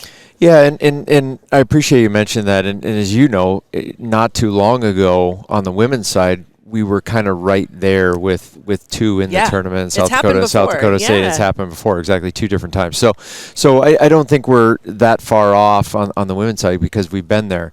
But I think we have to understand what the landscape overall is in intercollegiate athletics. We have 4 conferences now at the highest level, the, I guess, Power 4 or Autonomy 4, that have 16 to 18 members in each of those conferences. So if you think about that, how many members are in those conferences? And so on the men's side specifically, it's a little bit, I think, more challenging. The only 2 conferences that had multiple teams in the tournament last year was the Mountain West and the West Coast Conference on the men's side, beyond the traditional power conferences. So it is becoming harder, but we do need to prioritize around basketball. So one of the things that we've done is start in close to the finish line on a new strategic plan. So the strategic plan has a basketball success component to it. And it's talking about things like institutional investment that is specifically targeted around enhancing the competitiveness of each of our member institution programs. It's also getting into what is our non-conference scheduling strategy and trying to be a bit more specific, analytical, if you will, in a non-conference scheduling strategy. It's also about creating a media marketing promotional plan around basketball that can help a coach when he or she goes into a young person's home and says, you should come to XYZ because of these 3 reasons, and one of those reasons is the Summit League. Yeah. And so, having an event like this, hosting what I believe is arguably the best combined gendered postseason conference tournament, maybe across the country. At all levels. I know some are bigger in terms of attendance and venues and whatnot, but the combined aspect of the tournament is very, very special. Those are all things that we need to sell that our coaches can then use to go into rooms. And so there's components there that we think are important that we have to make sure that are prioritized in the future. And we think that if we can focus around those, we have opportunities for maybe multiple teams in the tournament. If not, how can we lift the middle to the bottom half of the league to maybe improve the seed line of the one team that does get in the tournament? One of those things I think that can help in that process and has been one of the new initiatives that you guys have launched is the Summit League Network. How important is that just in the overall landscape, not just for basketball, but for every sport across the board when you think about exposure and opportunity for these student athletes to be able to be seen? Well, I think a couple simple things. Number one, we were very fractured in the digital space, which means you had to go to this site to watch this team and then the next site to watch that team, and then you had to go over to wherever to watch the next team. And that wasn't really a great experience. Wasn't a great experience for a fan, especially in the world that we live in today. So number one, we needed to aggregate the content. And then it was figuring out, okay, where's the content going to live? And we're excited about our new partnership with Midco Sports Plus and building the Summit League Network through their technology platform. But now we're able to aggregate the content in one location, and also spend a lot of time in that platform promoting Summit League things. So it's not just live events, which I understand fans mostly want, but VOD content, highlights of games, post-game press conferences, features, those types of things are in the network, and all of that helps build the brand. Right. So that's the second thing, is that how can we use that to build our brand, to showcase the great success that our men and women have on the court and in all the other sports that are a part of the Summit League Network. So certainly a significant part. No doubt. Commissioner, before we wrap up, I just want to hear your next thoughts, the next process for the Summit League and its vision and where it wants to be in the next, let's say, 5 to 10 years. Boy, that's a good question. The deep one. That's the deep one, right? We may need an hour for that one. Before he goes, we got to get him. No, I think it's very simple. We need to prioritize around the experiences and the opportunities of our student athletes. And so whether it's a sport of basketball or other sports, what are we doing to positively impact their experience? We also have to understand that we in the league office are one step removed from them. And so our member institutions are closer to them, and they are prioritizing around their experiences and opportunities. How do we support and promote our member institutions to ensure that we are prioritizing really with their experience being front of mind? Tournament championships are an important part. Media exposure, television agreements, digital network components, branding campaigns, things like that, mental health, physical health, components, requirements around that are all going to be a part of, I referenced the strategic plan before, are all going to be a part of the strategic plan when we are able to unveil it in a couple of months. And so it's really geared around the student athlete and the student athlete's experience and opportunity. And as long as I think we prioritize around that, I think the Summit League will be well positioned for success in the future. That's fantastic. Am I asking too much if there will be other media days like this for other sports coming soon? We're starting small, but maybe we can get there in the future. So Cool. It's in the works. It's in the works. as long as you show up. Okay. Former Omaha soccer player. Yes. I would love it. So I'm looking forward to it. Yeah. They gotta ask. I had to ask. Commissioner, thank you so much for joining us. We appreciate you just having us here in Sioux Falls. This has been awesome so far, so we really do appreciate it. Well, thank you guys for being here. It's been really special. Well, guys, thanks so much. We'll be right back, and up next, we have North Dakota.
back here at the Denny Sanford Premier Center, joined by North Dakota head coach Mallory Bernhard. Coach, you're fighting North Dakota Hawks are well into this process of early season, just these practices and whatnot. What have you seen so far from this team, and what are you expecting? Well, I've definitely seen that we have a lot of young players. We have 11 freshmen and sophomores, and so we've had 10 practices. We only get 20 more before our first game, and I wish we had about 40. You do, but the players don't. They love games. They want about 2 more. Yeah, exactly. I want a lot more. Yeah, no, we just have a lot to learn. We graduated, 5 players, and they were just veteran players that had been around, and you introduce something and they got it, you move on. And now it's just everything we introduce is brand new, and just we got to be able to carry over from day to day, and thus is coaching, thus is sports, and this is what a young team is. And so 10 days in, only 20 to go. You have a young group here, but how has using the success of last season and the group you do have returning helped this younger group, and how do you kind of blend all the talent you have on this team this year? We definitely have some talent. Even those returning that have been a part of that are still young. And so I definitely think there's a little bit of,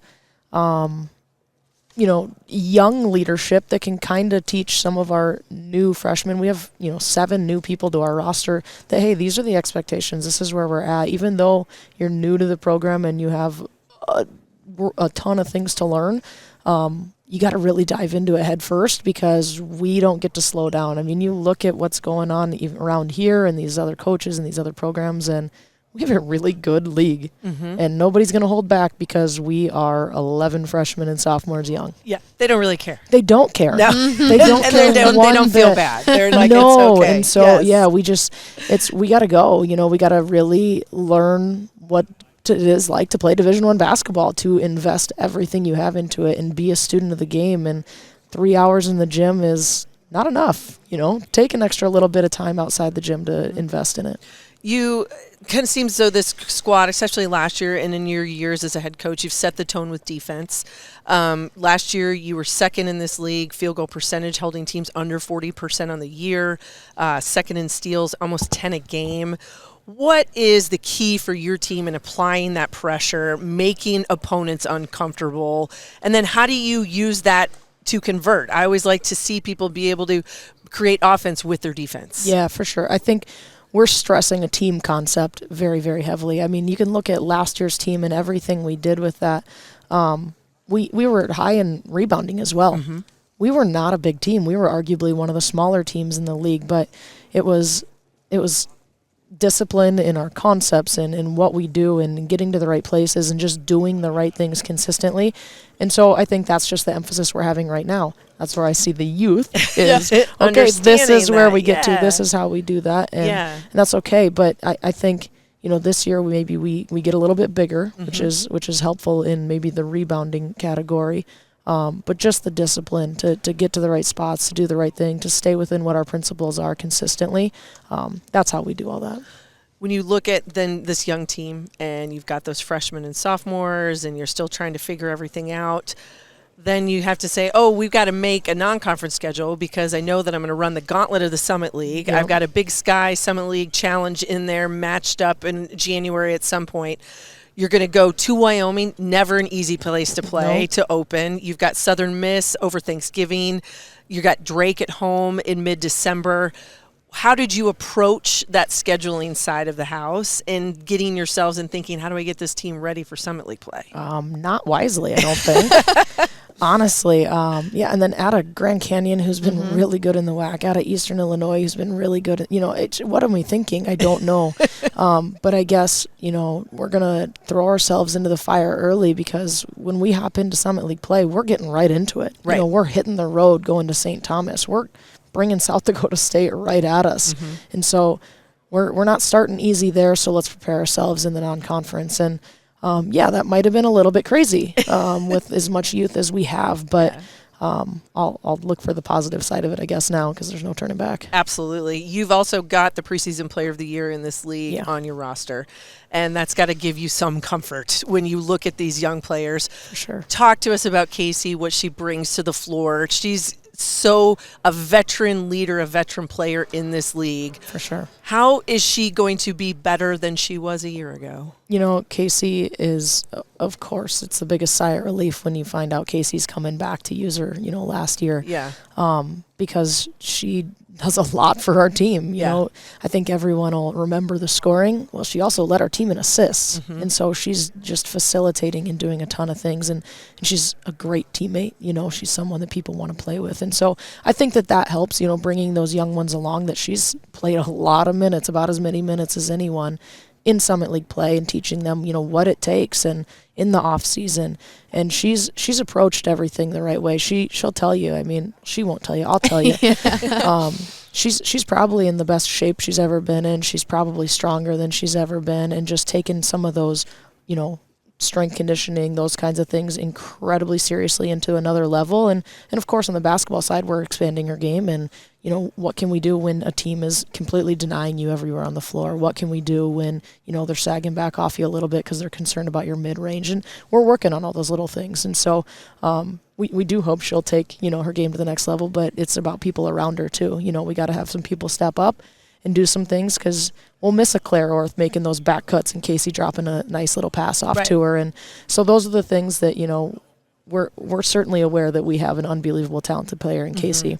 But we definitely have some other players that we believe have a lot of talent as well, and we're going to try and set everybody up for some success. Sounds good. When you lose some of those crucial pieces of this team, yes, like you said, you still have Casey to build around, but does that change the identity a little bit of how this team wants to play, or is it a consistent, this is how North Dakota plays basketball, and welcome to the system, or what does that look like for you guys? I think we're a little bit more molded to what our roster looks like. I mean, there's definitely values that won't change. Right, there's things that are, this is North Dakota basketball, but it might not necessarily be, last year we were small. We started a small lineup, and we go down and we play Omaha, great example, and we have a tough time with Elena Pilkula. Yeah, no one's going to see her this year. They're a little bit confused. Thank you. One of the players that is gone. Yes, exactly. But, so we were small last year, where I think our post group has developed, and I really think we can utilize that group a little bit more, which is fantastic. So are we going to look the same? Probably not. We'll try and utilize them a little bit more, but we're gonna put players in position that we think that they're going to be the most successful. So I'm not even sure game to game we're going to look the exact same. Yeah, this North Dakota team comes in 4th in those preseason polls. How do you manage those expectations, especially with such a young roster? Yeah, I want to know who voted us that high, honestly. Well, you could take a spin around this room. Yeah. And ask a few. No. I was a little shocked, to be honest, just because of how young we are and how many players we lost. I think it's a sign of great respect. Yes. And I think that's awesome. How do we manage expectations? I think we talk to our team and say, you know what, this league, you're not sneaking up on anybody. 2 years ago, we could sneak up on people. No one thought we could do a whole lot of anything. Well, that's not the case. And again, like where we started this whole conversation, it doesn't matter that we're young. They don't care. If we were voted above or right around, we have expectations now.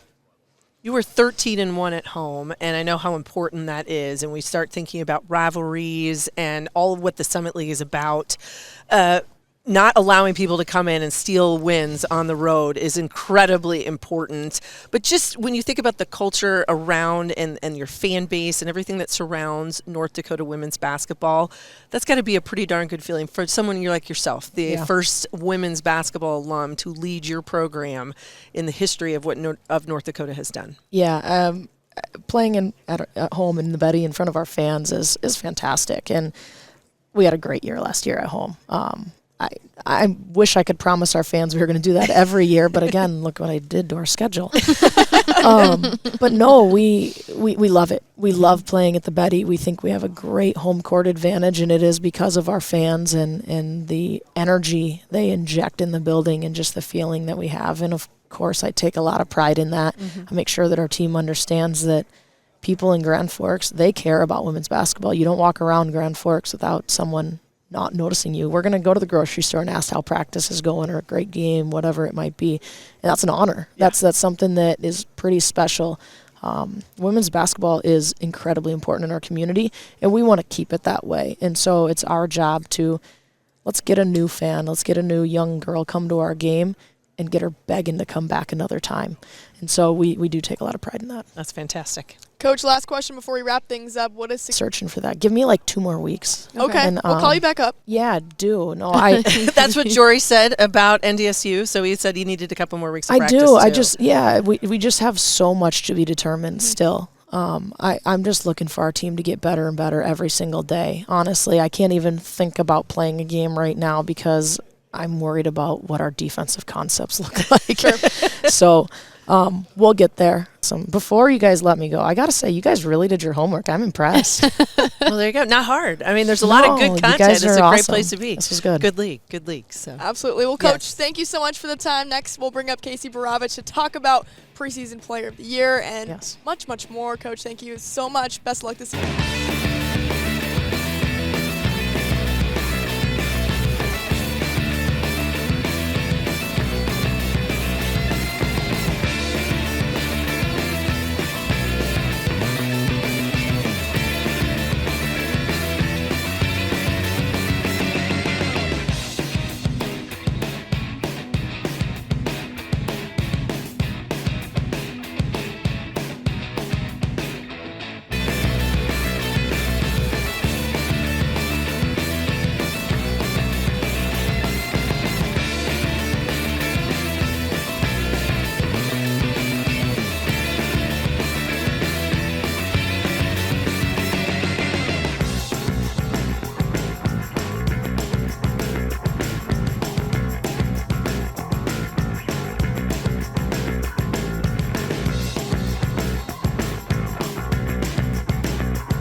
Back here at Summit League Media Day with Casey Baravich joining us. Casey, preseason player of the year.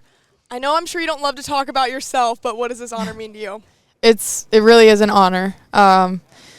Just kind of so rewarding for the last couple seasons, and it means a lot to know that people around the conference, coaches and stuff recognize that too. So it just feels really good, but doesn't mean a whole lot until it's the end of the season one. But yeah, it's still special. You've already had a pretty decorated career here at North Dakota. Still had more to give to UND in this program, so yeah. And what do you think that is for this team? Still never won a Summit League tournament game, and that's something really big for me this year. And just I think continuing to build our culture and just have a stronger team dynamic.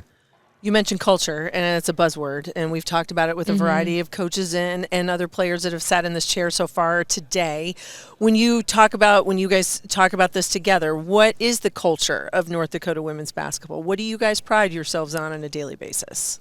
Just continuing to get better every single day, coming in every day with a purpose and not taking any days off, not letting outside factors affect us, just every single day, and bringing other players along with me.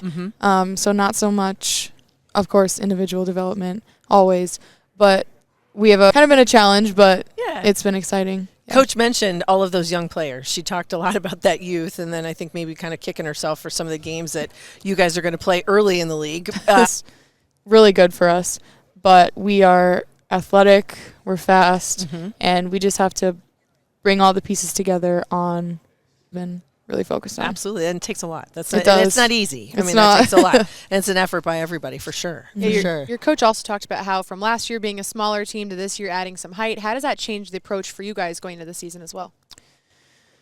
Or maybe it doesn't. I think all our identity is still going to be the same. We want to run, we want to get up the floor, but I think it's definitely going to help us. Sometimes we're not as strong rebounding or just defense in the paint, things like that. So I think that's going to really change us on the defensive side. But I think, offensively, a lot of that stuff is we're going to try to stay the same. Yeah, experience is one of the things that you just can't teach as a coach. What do you draw from that experience in this being your 5th year? Something I was talking about earlier is I've played in every gym, I've played in this gym, and just knowing what to expect like being here this long, you kind of know what every team Mm-hmm. does, what their what is it, MO? Is that what it's called? Yeah, Kind of knowing totally. that Absolutely. for every team, and Yeah. being able to share that with my teammates, with new freshmen, and just using my experience and knowledge to. How do you personally take that on as a mindset going into games, knowing, there's a target on me in every single game, and maybe this year even more? Yeah, I think they try to emphasize that in practices too. Like they'll put different defenses on me. If we think somebody's gonna do some scheming, we'll practice that, and I just always make sure I'm prepared for pretty much anything, so that I'm not super surprised or thrown off in games.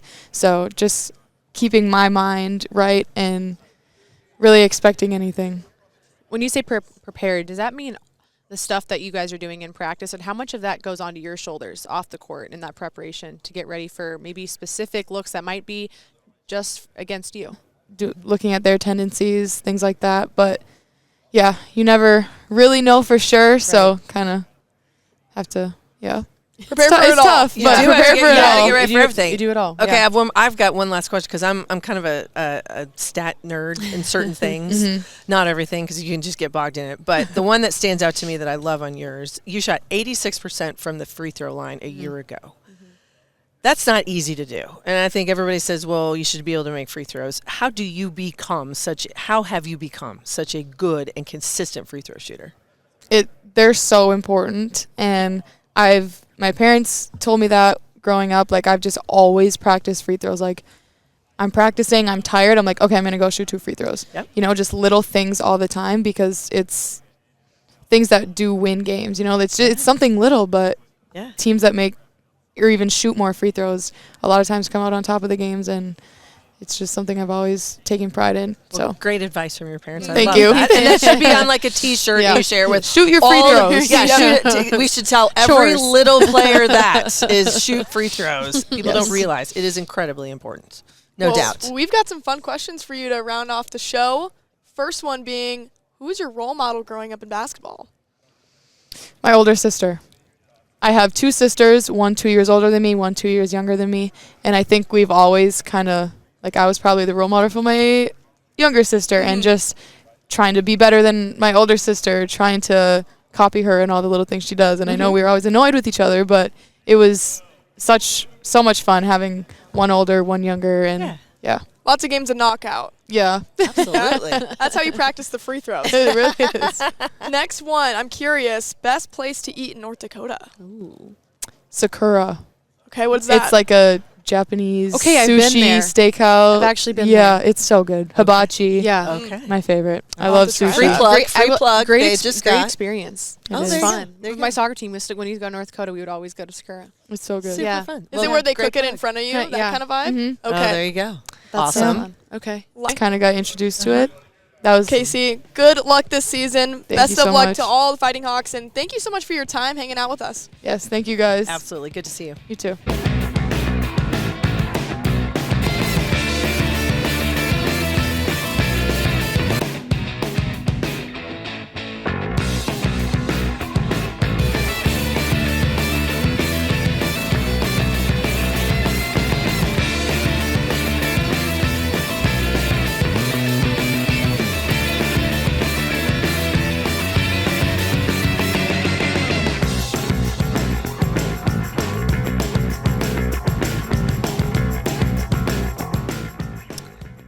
Welcome back to Summit League Media Day. Anna Bellinghausen, Avery Howard, Missy Heydrich alongside with you here all day. Now we got South Dakota up. Coach Kayla Carius. Coach, how are you doing today? It's fantastic. I just got here, just got started. This is great. This is your first stop? It's my first stop. Wow. I know. High expectations. Yeah, couldn't spend it with better people. So well, thanks awesome. for being here. This is great exposure for our league and so fun to get all the coaches in one place and even for the players to join us too. So this is a great event. Coach, just want a quick preview of what fans should be expecting this season from the Oats. Well, our team looks a lot different than we did last year. You know, we're a little bit more healthy and we're certainly deeper at a lot more positions. So it was a fun way to get started last year. We felt like we could play an up-tempo style and push the ball a little bit more, especially when you have the ball in the hands of one of the fastest players in the league. And that was a really fun style to play. Push the pace and shoot a lot of threes and then defend. And I think as the season went on, we had a few challenges in front of us, a lot of injuries and adversity that we had to just sort of change our style. You just have to figure out what makes it work. And so it's really fun this off season now to get back to like, this is the style we want to play. And now that we have more depth to be able to do that, we're all a year older, year wiser, I think, as players got that experience last year that certainly some of the young ones had never had before. It was pretty eye-opening at times, and it didn't always translate to wins, but it certainly gave us the experience that we need now to just be another year older and have that experience behind us. I think is going to bode really well.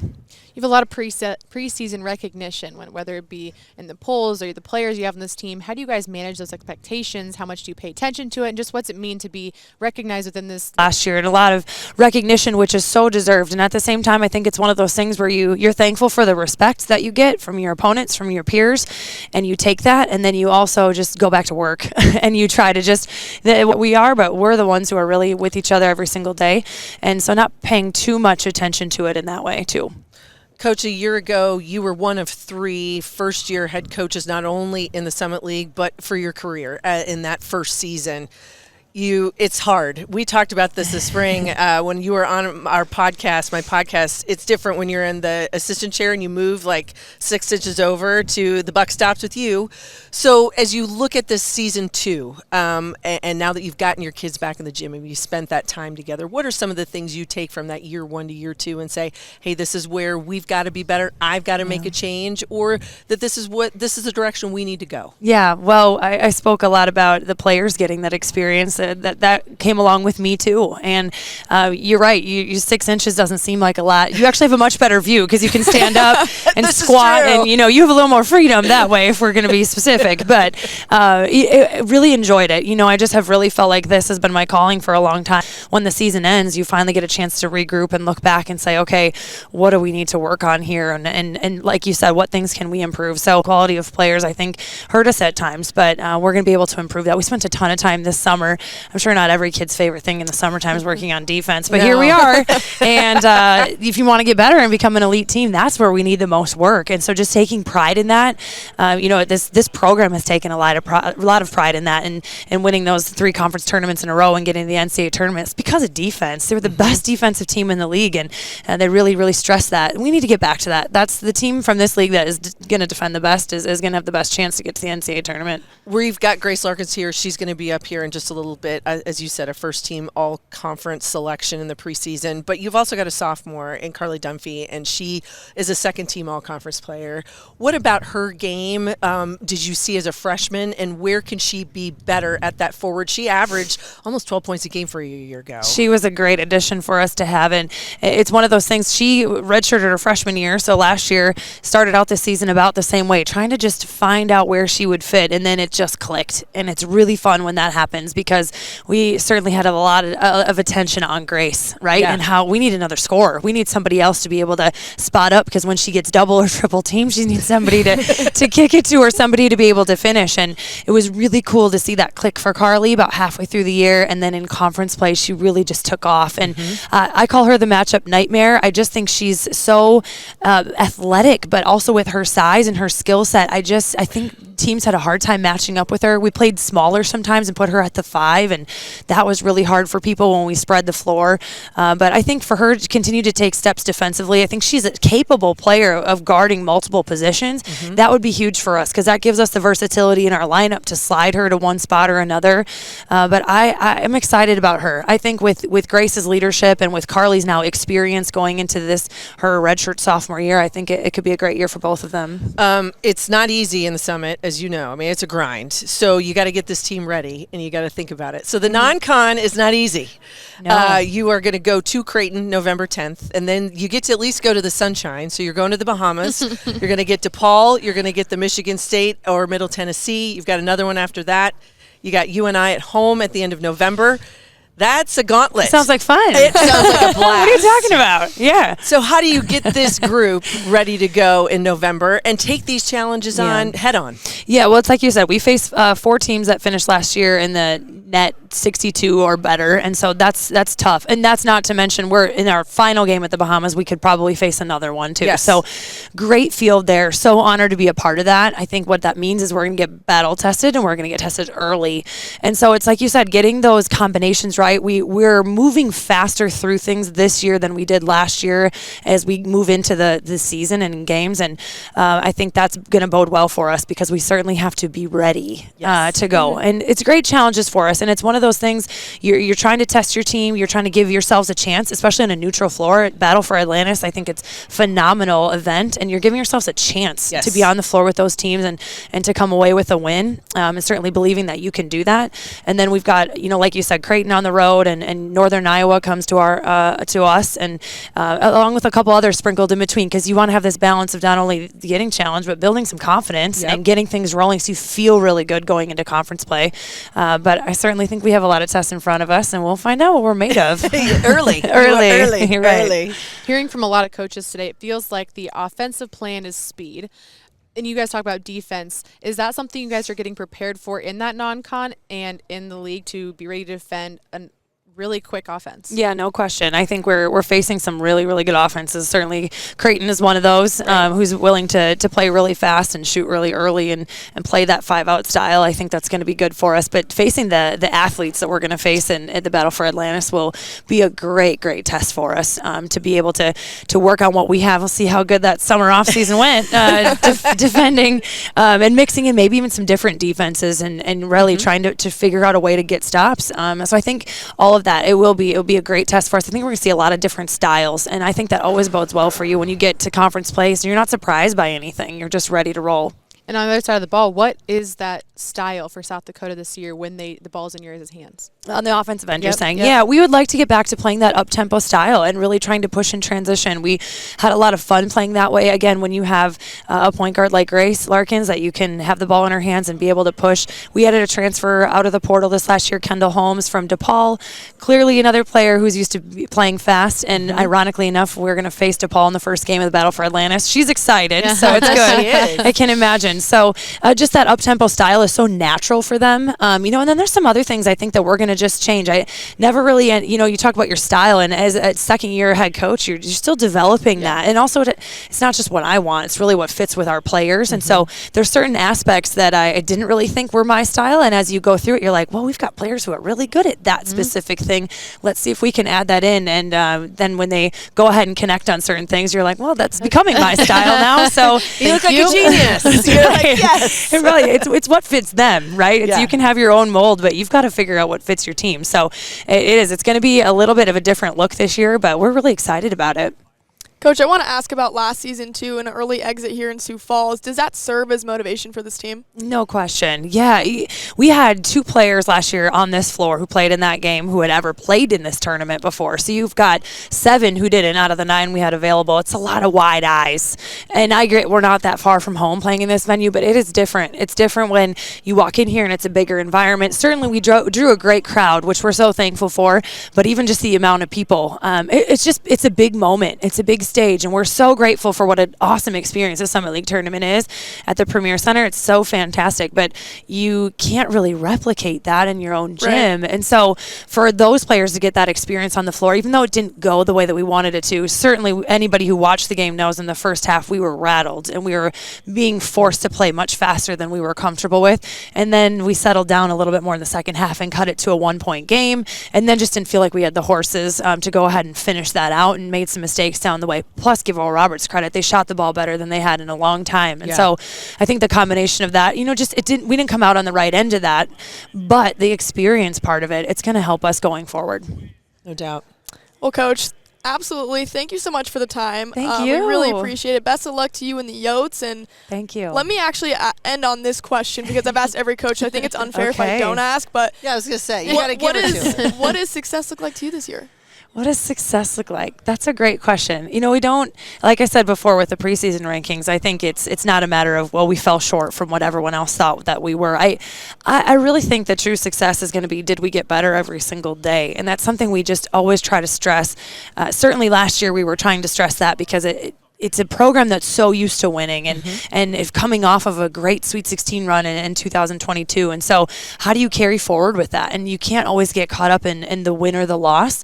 We all want to win. Okay. We're all competitors, and that's fantastic. We're going to compete in practice. We're going to get a lot better, but success is Carly Duffney figuring it out in the middle of the year and then coming on really strong, right? That's Grace Larkins being able to handle four defenders usually focusing on her and still finding a way to kick it out or finding a way to score. And that's just continuing to improve, continuing to learn about the game. And these young women, I just think there's such a great group. But at the end of the day, basketball is really fun. They've got to be great people too. So we're spending a lot of time, and we did in the off season too, developing them as leaders and developing them as well-rounded people. That's actually the real success. Awesome. Well, Coach, now that you've answered it, we'll let you go. We really appreciate your time. Best of luck Thank this you. season. Appreciate it. Thanks for your time. It's great to be here. Yeah, Thank guys. you. Next up, we'll be back with Grace Larkin to talk more Yotes basketball.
Back here at Summit League Media Day with junior guard Grace Larkins. Grace, thanks so much for joining us. How are you doing? I'm good. How are you? Absolutely awesome. I guess we've had quite the day here, so we're winding down on our list of teams, but And they're just getting going. we've been rolling. So, you guys just got here, though. No, I got to sleep in. It was so nice. Lucky you. Lucky you, Grace. That's fantastic. Well, you were just named preseason first team to the Summit League list. What does that honor mean to you?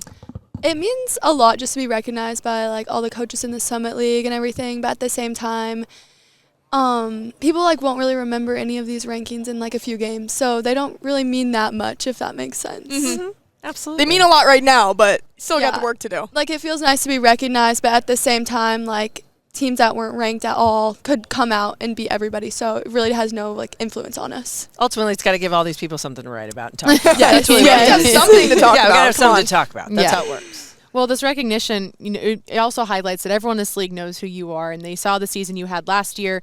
Your coach just told us this now. You'll get used to being marked by more than one person, what a defensive look on you specifically may look like.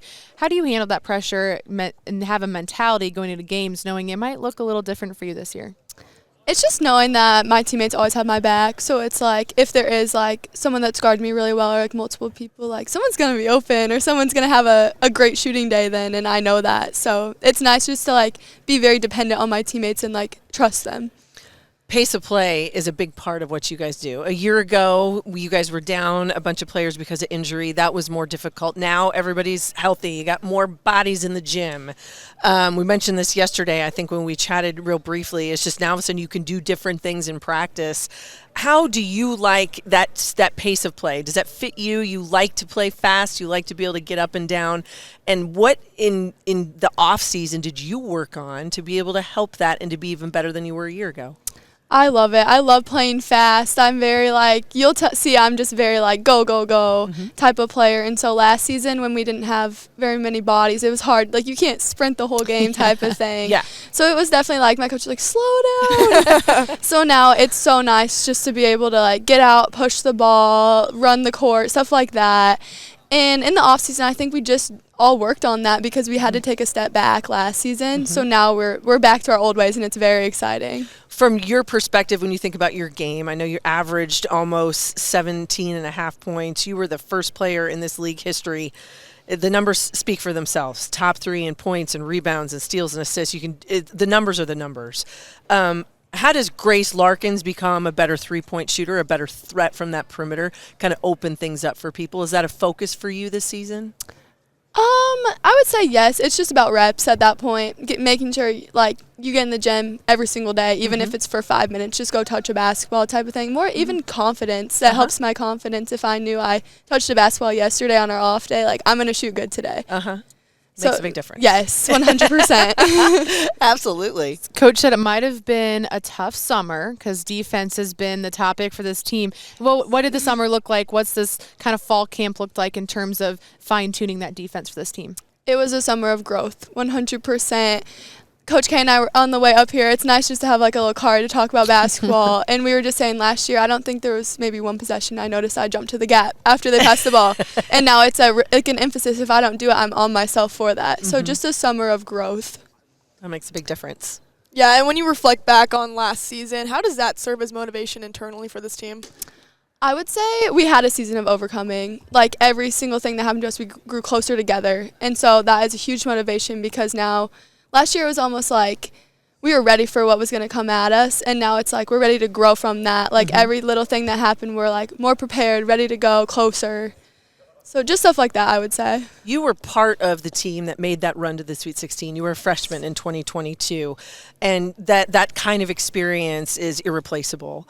You didn't have an NCAA tournament experience last year. You guys exited after game one here on this floor. How is that a motivator? When you say, you know what, I want to get back to that. And I also want some of these I want my teammates to have that experience too. It's got to be something you say, you know what, guys, this is something we've got to make as an emphasis and a goal. Yeah, you read my mind when you say that. It's like my freshman year was just such a surreal experience. So for last year we did not finish where we wanted to, and like everybody knows that.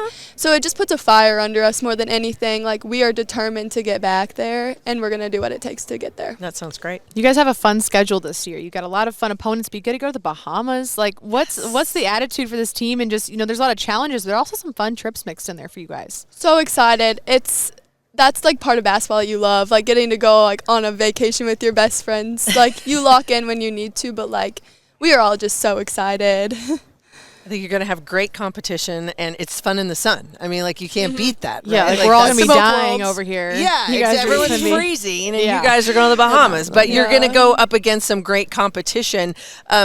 You've got some new transfers, you got some freshmen, you got players coming back in. So we've asked a lot of people across both coaches and players. We've talked about culture, and we talk about kind of blending and molding that together. What have you guys done to kind of get yourself to feel that cohesion both on and off the floor? I think people learn very quickly when they come like and just watch our team or be with our team for a certain amount of time. Like we are such a family. And so like it is always scary being like a transfer or freshman coming in and not knowing anybody, not knowing how it works. But 2 weeks in, everyone's like, transfers are calling me just like going to get ice cream after practice, stuff like that. Like we're all just best friends and we'd all do anything for each other, and that's the type of culture we give off. That's great. I want to ask about that leadership role for you. How have you seen yourself grow into that? It was definitely a struggle at first. I was not the most talkative person, especially my freshman year. So coming into my sophomore year, it was more of like I realized I needed to be a leader. And in my opinion, I think I led by example more than like talking at first.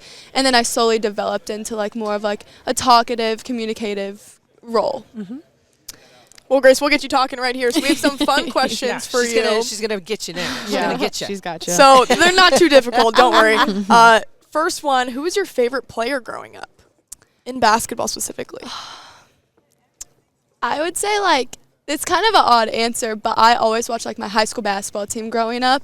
And so there was a girl named Caitlin England. She played for Drake, and she like played at my high school, and she was a point guard, and it was just such an influence that I had. Like everything she did, I was like, my Barbie dolls were Caitlin England, which is like she just played on our high school basketball team, and then she ended up being like our assistant coach my junior year for high school. So it was like a full circle moment for me. Oh wow! And sometimes I'll go watch like old clips of her and be like, she was so good. So it's nice just to like have that. So it might not be the most common answer, like not a WNBA player or anything. Sure, but close to home. Yes. Absolutely. I love it. Yes. Next one, best road trip snack. This is hard. Veggie straws, 100% Okay, that's veggie new. straws. That's new. We haven't had that one yet.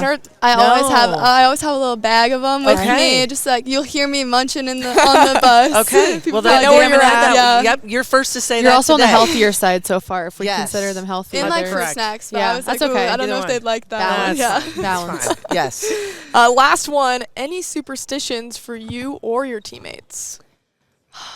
Well, for me, I always have to have my nails done, and I know It's expensive superstition. No, I know. I save my money I don't have them done all summer, all off season. Okay. And normally it's like a hot pink it clashes with the red. I don't know what it is, but it always has to be done. And I feel like a lot of people on our team are like that, so we'll all go together and be like, oh, it's time for new nails. But I have to ask about the nails because I feel like the practice players and everybody, nobody likes to play against somebody with nails.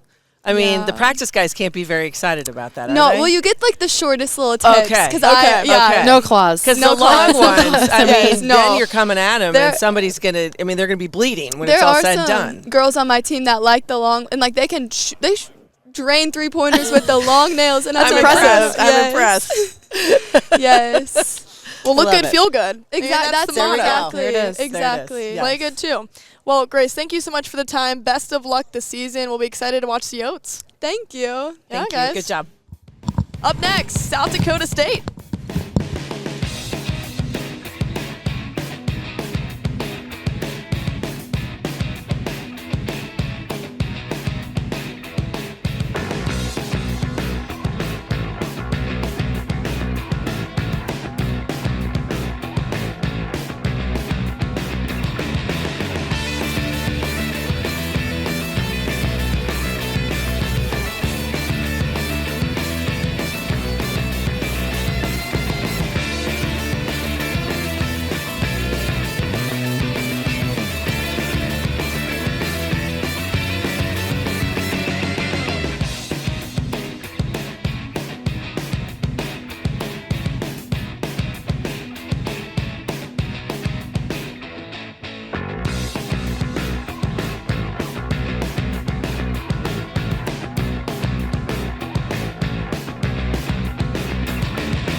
Well, the reigning Summit League champs are in the house. Anna Bellinghausen and Avery Howard, Missy Hydrick alongside with you. Head coach Aaron Johnston joins us now at SDSU. Coach, how are you doing today? Doing great. Thanks for having me. I want to ask about this event specifically. So you've been in this league for a long time and now seeing it on this stage and having a mid-major with a media day at this level. What does it mean to you, and just say about where this league is headed? Yeah, no, I think it's great. I think the conference office, Commissioner Fenton, Mindy Keelars have done a wonderful job of bringing a lot of people together here in Sioux Falls, and it adds certainly to the coaching perspective, but I think the student athletes walk out of here feeling like there's more interest, there's more awareness, and ultimately that's what you want. That's how you lift a conference, is you have to tell the story. You have to go out and, sell that and put it to the people that they're going to consume it. So I think it's really good, and I appreciate what the conference has done. Appreciate you all being here today too. A lot of success in this program, but I want to talk about last year before we get talking this season. So much excitement in last year's postseason, March Madness run, the games against USC, the games against Virginia Tech. What do you just think those experiences brought to this program, this culture of this team, and what it'll do for this team moving forward? Yeah, no, for sure. I'll talk about last year as much as you all want. It was a great year. Let's do and it. It's a lot of fun, and I'd love to celebrate those moments. And you're right. We've had a few other years like that too. Right. But last year's team was a special team. I've told our staff several times this fall, whatever you thought about last year, that's as easy as it gets, all right?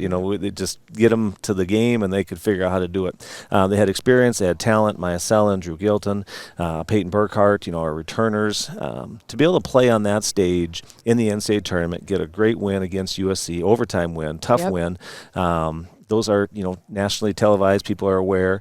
And then I think play Virginia Tech competitively, who's a Final Four team. The game was tough, and it was at their place. The environment was fantastic. And it just puts us in a position that if we get back to that, which we hope we do, we'll be more prepared. And it just continues to bring confidence to our program. I remember our very first NCAA tournament run. We beat TCU in the first round, then lost to Baylor close.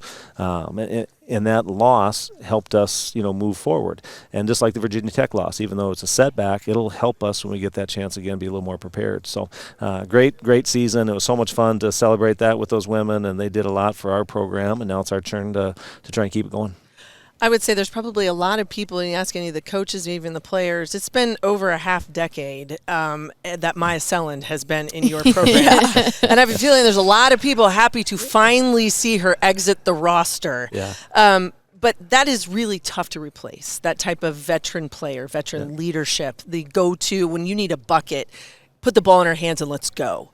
So now as you look at this team and say, how do they continue to move forward when you take that veteran leadership out? You've got some players coming back, but it looks very, very different than it has for the past 6 years for you. Yeah, for sure. Last year we had exclamation points, and this year we've got question marks, and that's just the reality of it. Maya was one of those exclamation points. Yeah.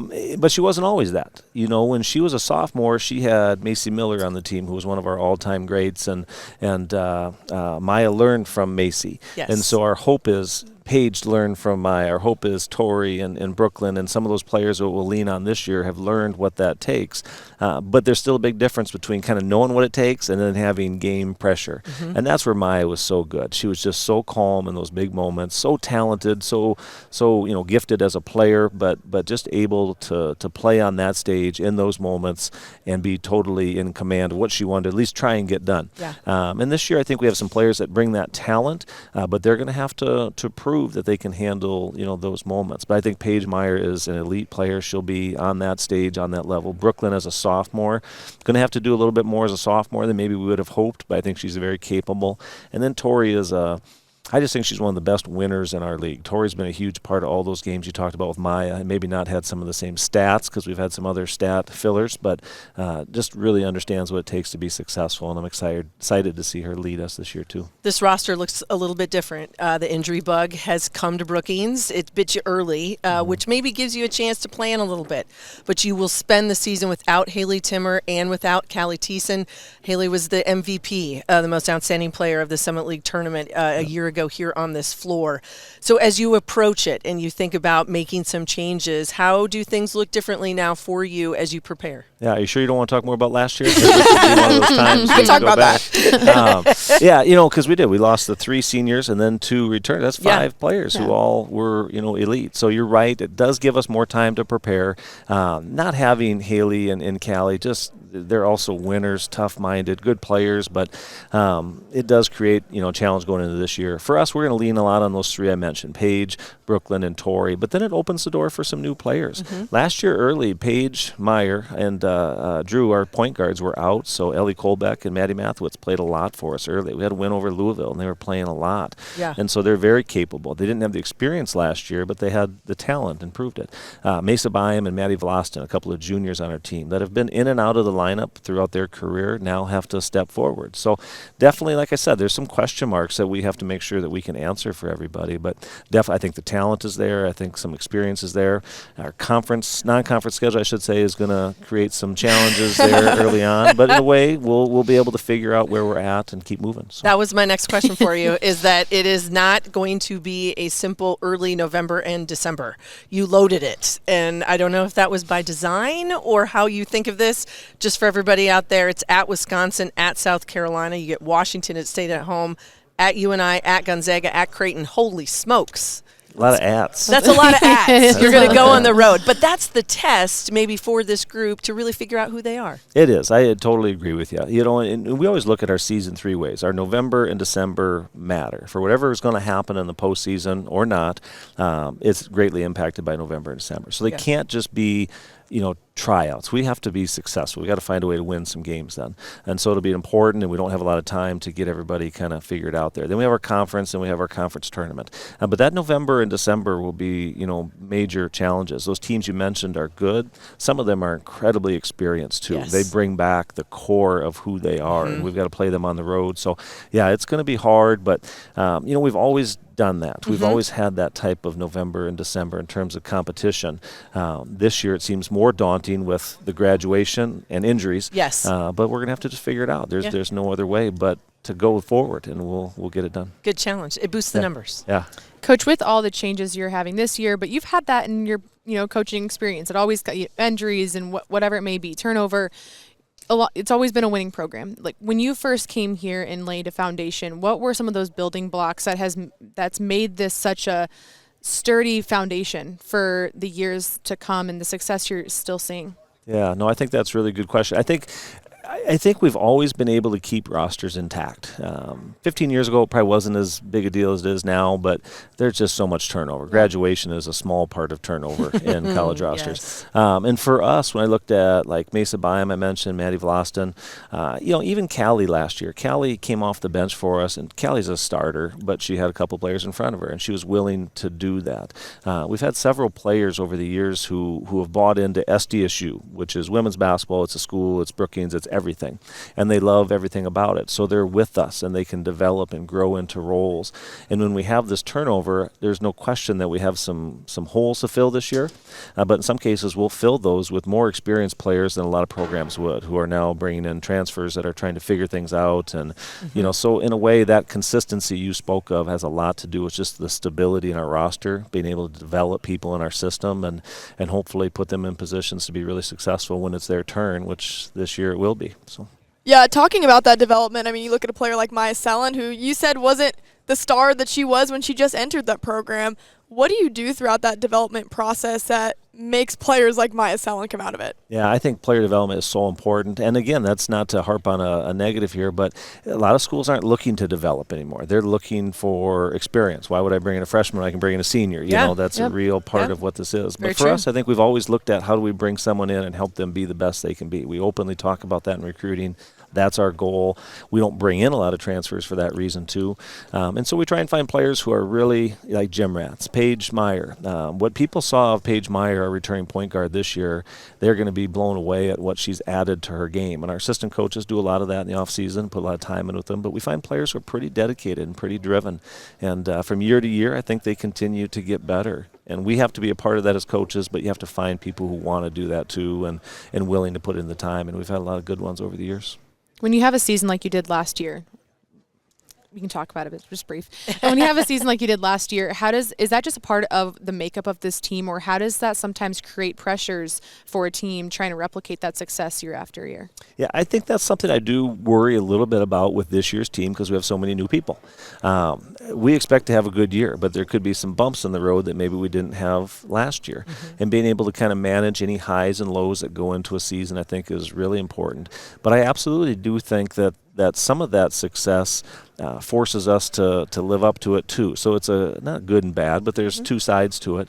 And I think our team will feel that this year for sure. But that's a good pressure. That's where they want to be. That's why they chose to come here. And the expectations, even though sometimes they add a little bit of stress to our lives, are far better than having no expectations. But I think this team has got a lot in front of them. I really do. I don't know if it'll look like last year's group, but they have the potential to have those kind of results. But we'll have to get there a little differently. This building's been very kind to you, and I know that this has been a great place to be able to play because it catapults you and it gives you that opportunity where you say, you know what, this is that where we want that automatic, and you're going to go there. You've set the schedule up. If and when there's an opportunity where someone says you could be in that at-large bucket, that's where you say, but that's the ultimate goal, it seems to me, is that you want to leave here with that trophy and really punch that ticket, not give anybody any reason to not put you in that field for March Madness. Yeah, for sure. You want that winning feeling for a couple of reasons. One, I'm a big believer, like college athletics are shared experiences. Our players obviously benefit from it. They're the ones on the court. Our coaches are there, but we've got families here. We've got fans that have been with us forever. And so this kind of atmosphere, it's one of the best women's basketball conference tournaments in the country. it is Yeah. in terms of attendance and energy and emotion. And so that shared experience is just, I just love it. It's fun to be a part of. And so to succeed in that is great. And then as you mentioned, that's the step to the next goals, to that NCAA tournament, and getting those chances to win a first round game, second, playing a Sweet 16, which we did a few years ago. You have to get there to do it. Winning this is that experience, but it's also that ticket that gives you a chance to keep going. You punch it no matter what. Leave no questions, right? It is stressful when Don't leave it up to anyone else. Yes. Nobody likes the bubble. Wonderful committee. No. They do great work, but I don't want them to have to stress out about us either. No, that's for sure. I want to be in. No, I don't want to live on the bubble. Indeed. Yes. Indeed. We've talked to all of the Dakota coaches so far, and whether we look at the preseason rankings where all the Dakotas usually end up, what do you think it is about the Dakotas and the culture of basketball and just the competitive environment that's made it what it is, whether it be, all the schools in North Dakota, all the schools in South Dakota, and then this tournament being one of the best in the country being held here in Sioux Falls? I think for me, it goes back to probably even before I became a head coach. I think women's basketball in this area was always incredibly strong. Back in the Division II days, the NCC, North Central Conference, you had national champions came from this conference, and they're used to filling arenas. They're used to following women's basketball. If you go down levels, the high school basketball in this area is fantastic. There are a bunch of Division I, Division II, NAI, really elite women's players that play college basketball from this area. And so for us, it's about kind of capitalizing on those things that have always been there, but tradition and area talent, those things I think have a lot to do with our success. You said the word success. So, Coach, I'm going to ask you, what perfect. does success look like to you this year? I always feel like my number one job is to help people get to their potential, understand what their goals are, what is it they want to try and achieve, and how do we help them do that. And that translates into winning, into school, into a lot of things. But it's really listening and understanding what they're trying to achieve and then insert ourselves where we can to try and help them do that. Well, Coach, best of luck this season. Thank you so much for the time. Appreciate it. Thanks for having us. Yeah, thanks, Absolutely. Coach. Up next, we've got Tori Nelson, the senior forward, joining us.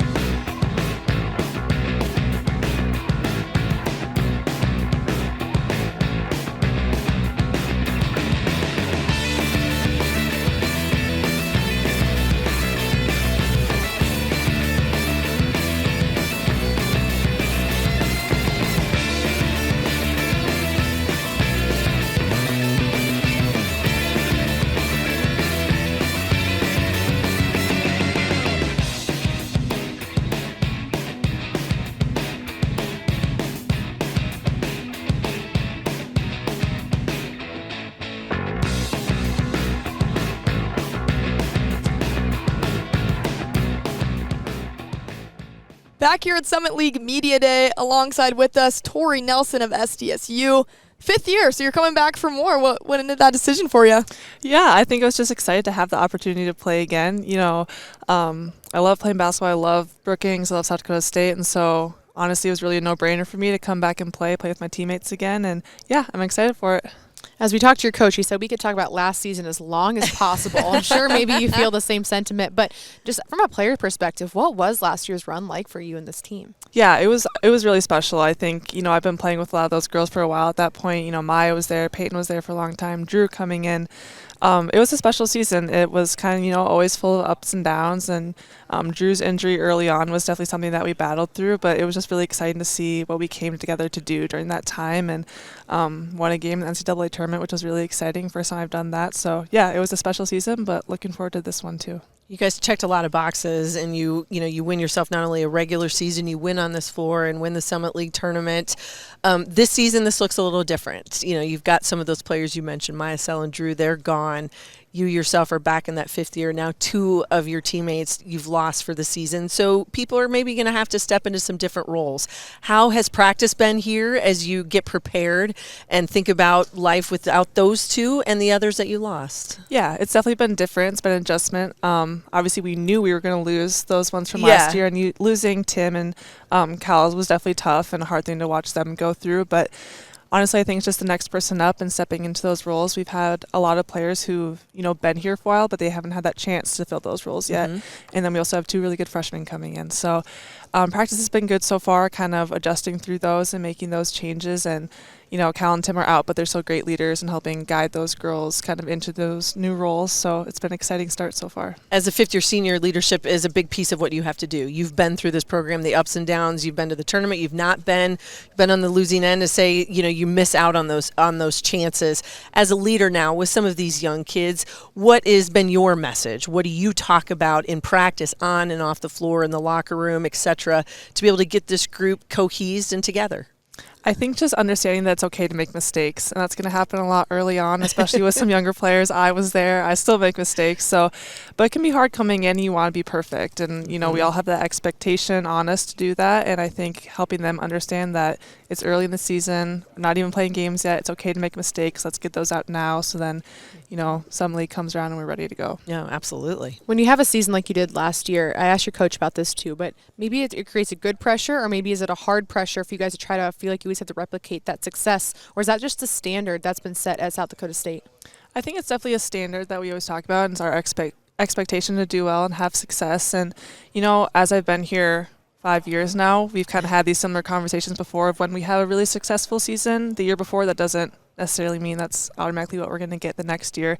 And so I think we do a good job of obviously celebrating those seasons that we have, but also having the mindset that, we need to come out and prove ourselves every year, and we're competing for championships, and that's what we want to do. Tori, what's been the biggest thing for you in stepping your game up? I think just kind of playing all around more. I think I've always kind of been a versatile player for us, but especially this season, based on our personnel and what we're going through, I've kind of had to step into some different roles of playing point sometimes, playing more of a post, a guard, kind of filling whatever role our lineup needs has definitely been something that I've been working through at practice. Go ahead. I was going to say, you started every game for the last 2 seasons, and then a player that dealt with injury last year, but I felt really came on a year ago was Paige Meyer. And between the two of you, she's a first-team preseason all-conference selection. You're on the second team. Her role now without Haley in there at that point position seems to maybe even be more magnified. What have you seen out of Paige? Because I feel like her game has just continued, got better last year. I can only imagine how the offseason has helped her. Oh, 100%. I'm really looking forward to having a full season with Paige, and not only Paige that she was, but Paige who she is now. And she's just stepped forward in so many ways, and her mid-range game, hitting shots consistently, and she just passes the ball so well. You have to be ready for it, because I know I'm not always head on a swivel, right? But she's took so many steps forward, and she's also just taken steps forward with being a leader. She's been really vocal for us at practice, which has been really great, and that's kind of a hard thing to move into. But I'm excited to have her for a full year, and I think along with everyone else, is going to have fun watching her, because she's really electric out there. Cool. I was on the schedule you guys have coming up out of the Summit League. It's a tough one, but you guys have a lot of fun opponents. You get to go to different gyms and play in different atmospheres. What games are on the schedule you're looking forward to, and how much does that prepare you guys for what this environment looks like at the end of the year? Yeah, I'm really excited. Like I kind of said, we always kind of want to make those games hard. We want to prepare ourselves for later in the season, and it can be tough going on the road and playing those games, but they'll end up paying off. I'm excited to go to South Carolina. Yeah, I think we had them at the Pentagon last year, and it was a back and forth game. They ended up getting us, but there was times where we were close in that, and so I think that'll be a fun one to go out to and compete, especially at their arena. It'll be a little bit different, but that's definitely one I'm looking forward to. And I'm also looking forward. We're going to Wisconsin this year. I'm from Minnesota, so a little bit it's kind of close. So I'm excited for that. But honestly, all of our non-conference games will be challenging, and I'm excited. Lots of unknowns with this team, just given the injuries and the players graduated. But what are some knowns for you in this team that you will expect out of your teammates game in and game out? Yeah, I think we just expect to compete. No matter, we don't have a ton of as many subs maybe as we normally aren't as deep as we normally are. But at the end of the day, as long as we're going out and competing and playing as hard as we can, that's really all we can give. Our teammates really rely on each other. I think we're all confident in each other. So I think as long as we're relying on each other and expecting to rely on each other, then we'll find a lot of success. Well, Tori, before we wrap things up, we've got some fun questions for you as well. Here they come. Here they come. Here they go. So first one, who was your role model in basketball growing up? Lindsay Whalen, Minnesota Lynx. I was a big Lynx girl growing up. So, great answer. Yep. Good answer. Absolutely. Next one, I'm curious, best food at SDSU around the campus? Oh, Cook's Kitchen. amazing breakfast food. Ooh. Yes, Gotta love a good breakfast. Super good. That's amazing. solid. Yeah, that's a win. That's a win. Last one, what's a movie you would put on to binge watch or a TV show when you're on these road trips? A good TV show. I'm a big Grey's Anatomy girl. Yeah. You can't go wrong with Grey's Anatomy. No. I love watching it. Don't have to pay attention too closely. Yep, it's a comfort. You know what's going on. A good background show. That's the beauty of Yep. it. No doubt about it. Absolutely. Any favorite characters in the show? We have to ask now. I just like Meredith. Yeah. She's steady. Yeah. She's been there the whole time. Yep. And they haven't killed her off yet. Exactly. She's still there. Yes, exactly. Exactly. Well, Tori, thank you so much for your time. Best of luck to you and SDSU up in Brookings, and hope to see you down on this court come the end of the season, too. Yeah, thank you. Hope to be here. Thanks so much. Bye. All right, guys, up next, Omaha women's basketball to round out the show, and then we'll have Omaha men's basketball on as well. We'll talk to you in a minute.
Welcome back to Summit League Media Day. Anna Bellinghausen, Avery Howard alongside with you up here in Sioux Falls. So it's only fair that we round out the show with Omaha because we all drove up here.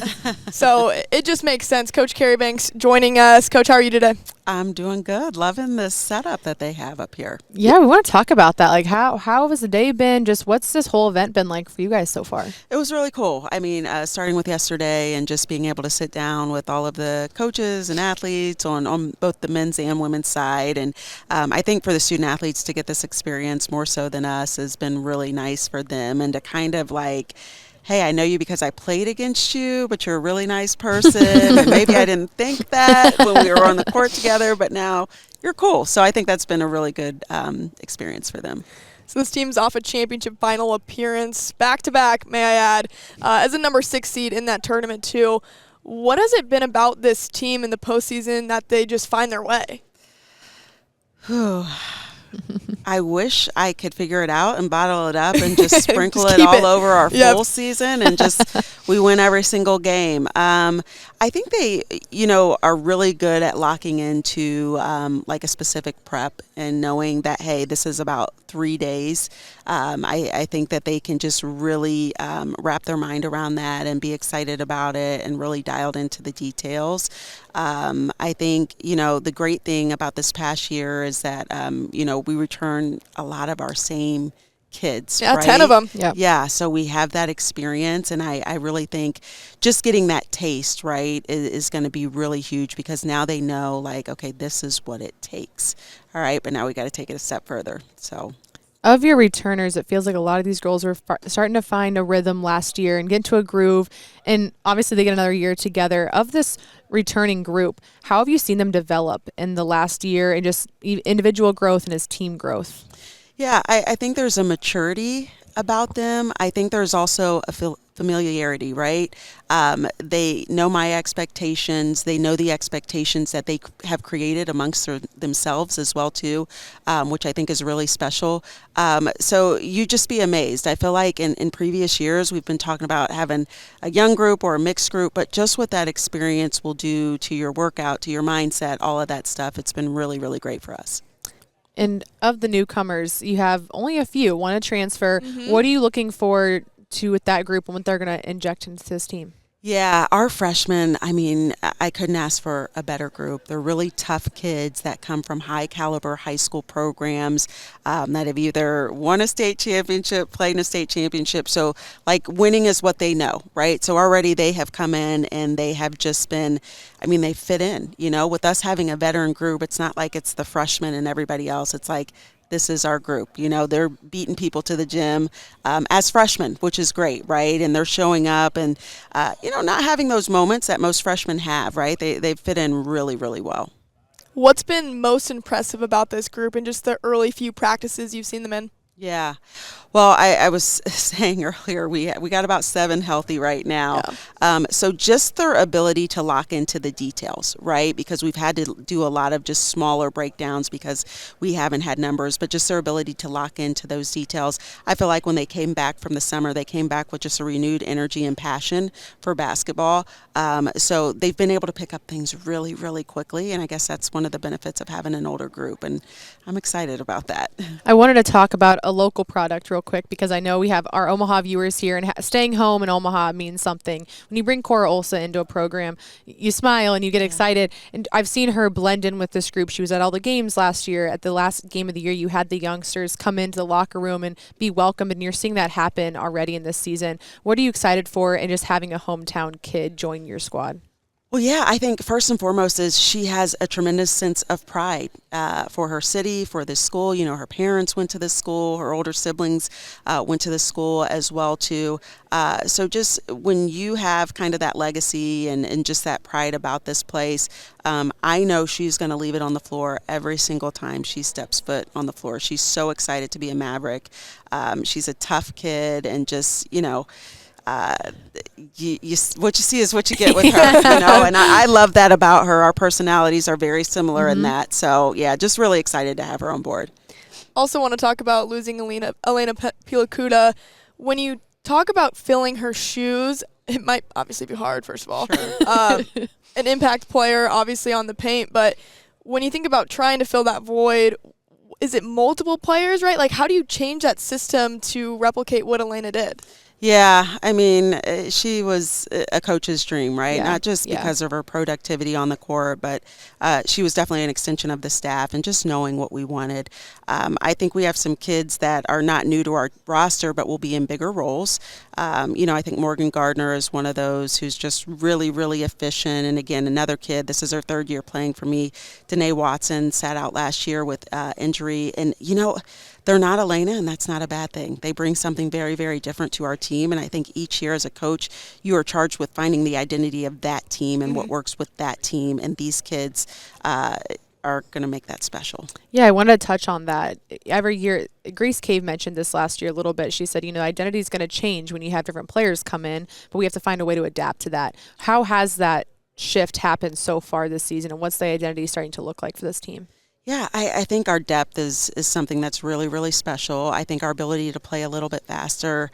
We scored a lot inside last year. I think we'll be able to add some, a perimeter presence to that as well with just our talented backcourt.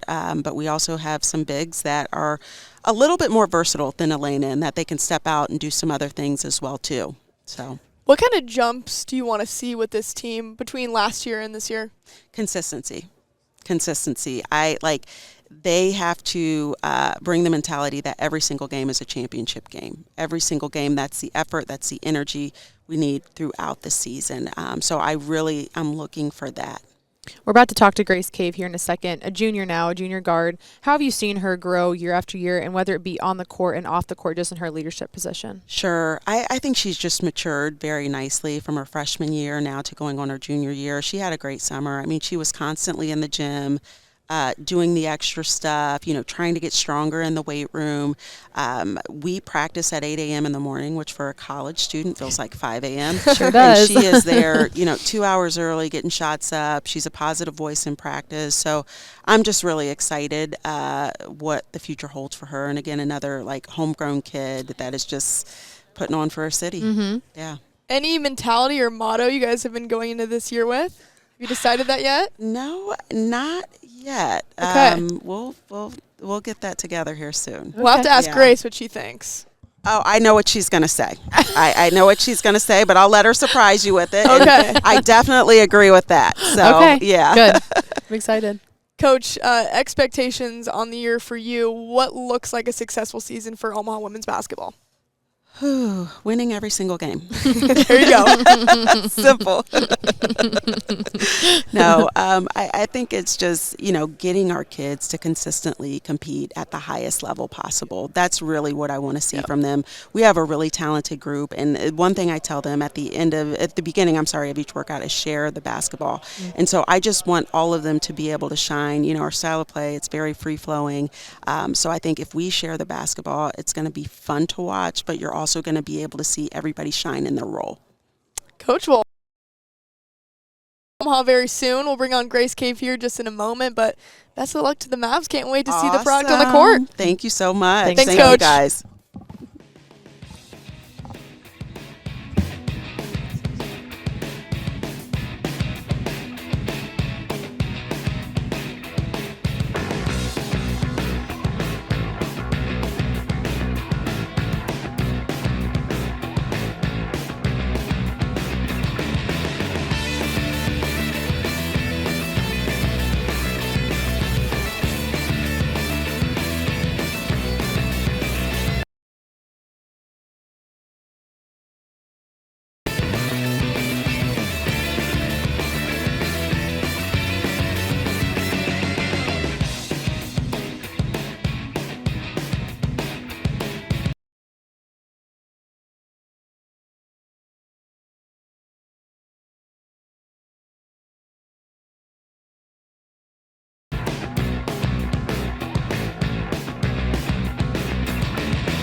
Back here at Summit League Media Day, now joining us, Grace Cave, the junior guard. Grace, how you doing today?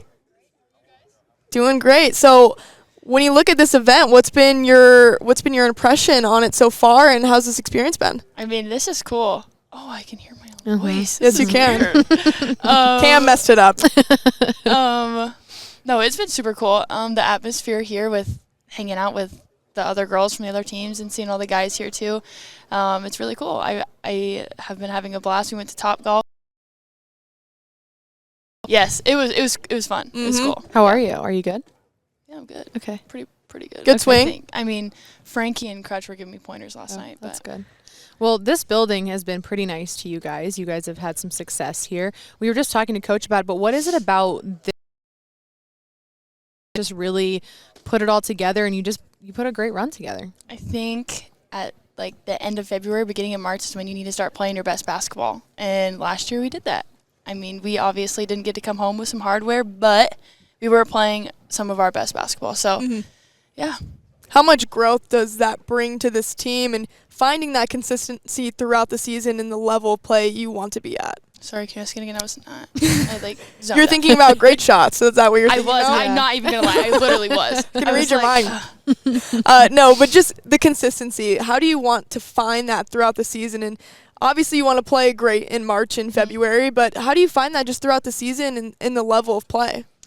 I think I've said this a couple times earlier, but just our main focus has just been to get 1% better every day. And if we have that mentality of, okay, we got a 3-hour practice today, if we can just get 1% better today, 1% better tomorrow, the next day, and then eventually once you get up to that game, you're going to be 100%.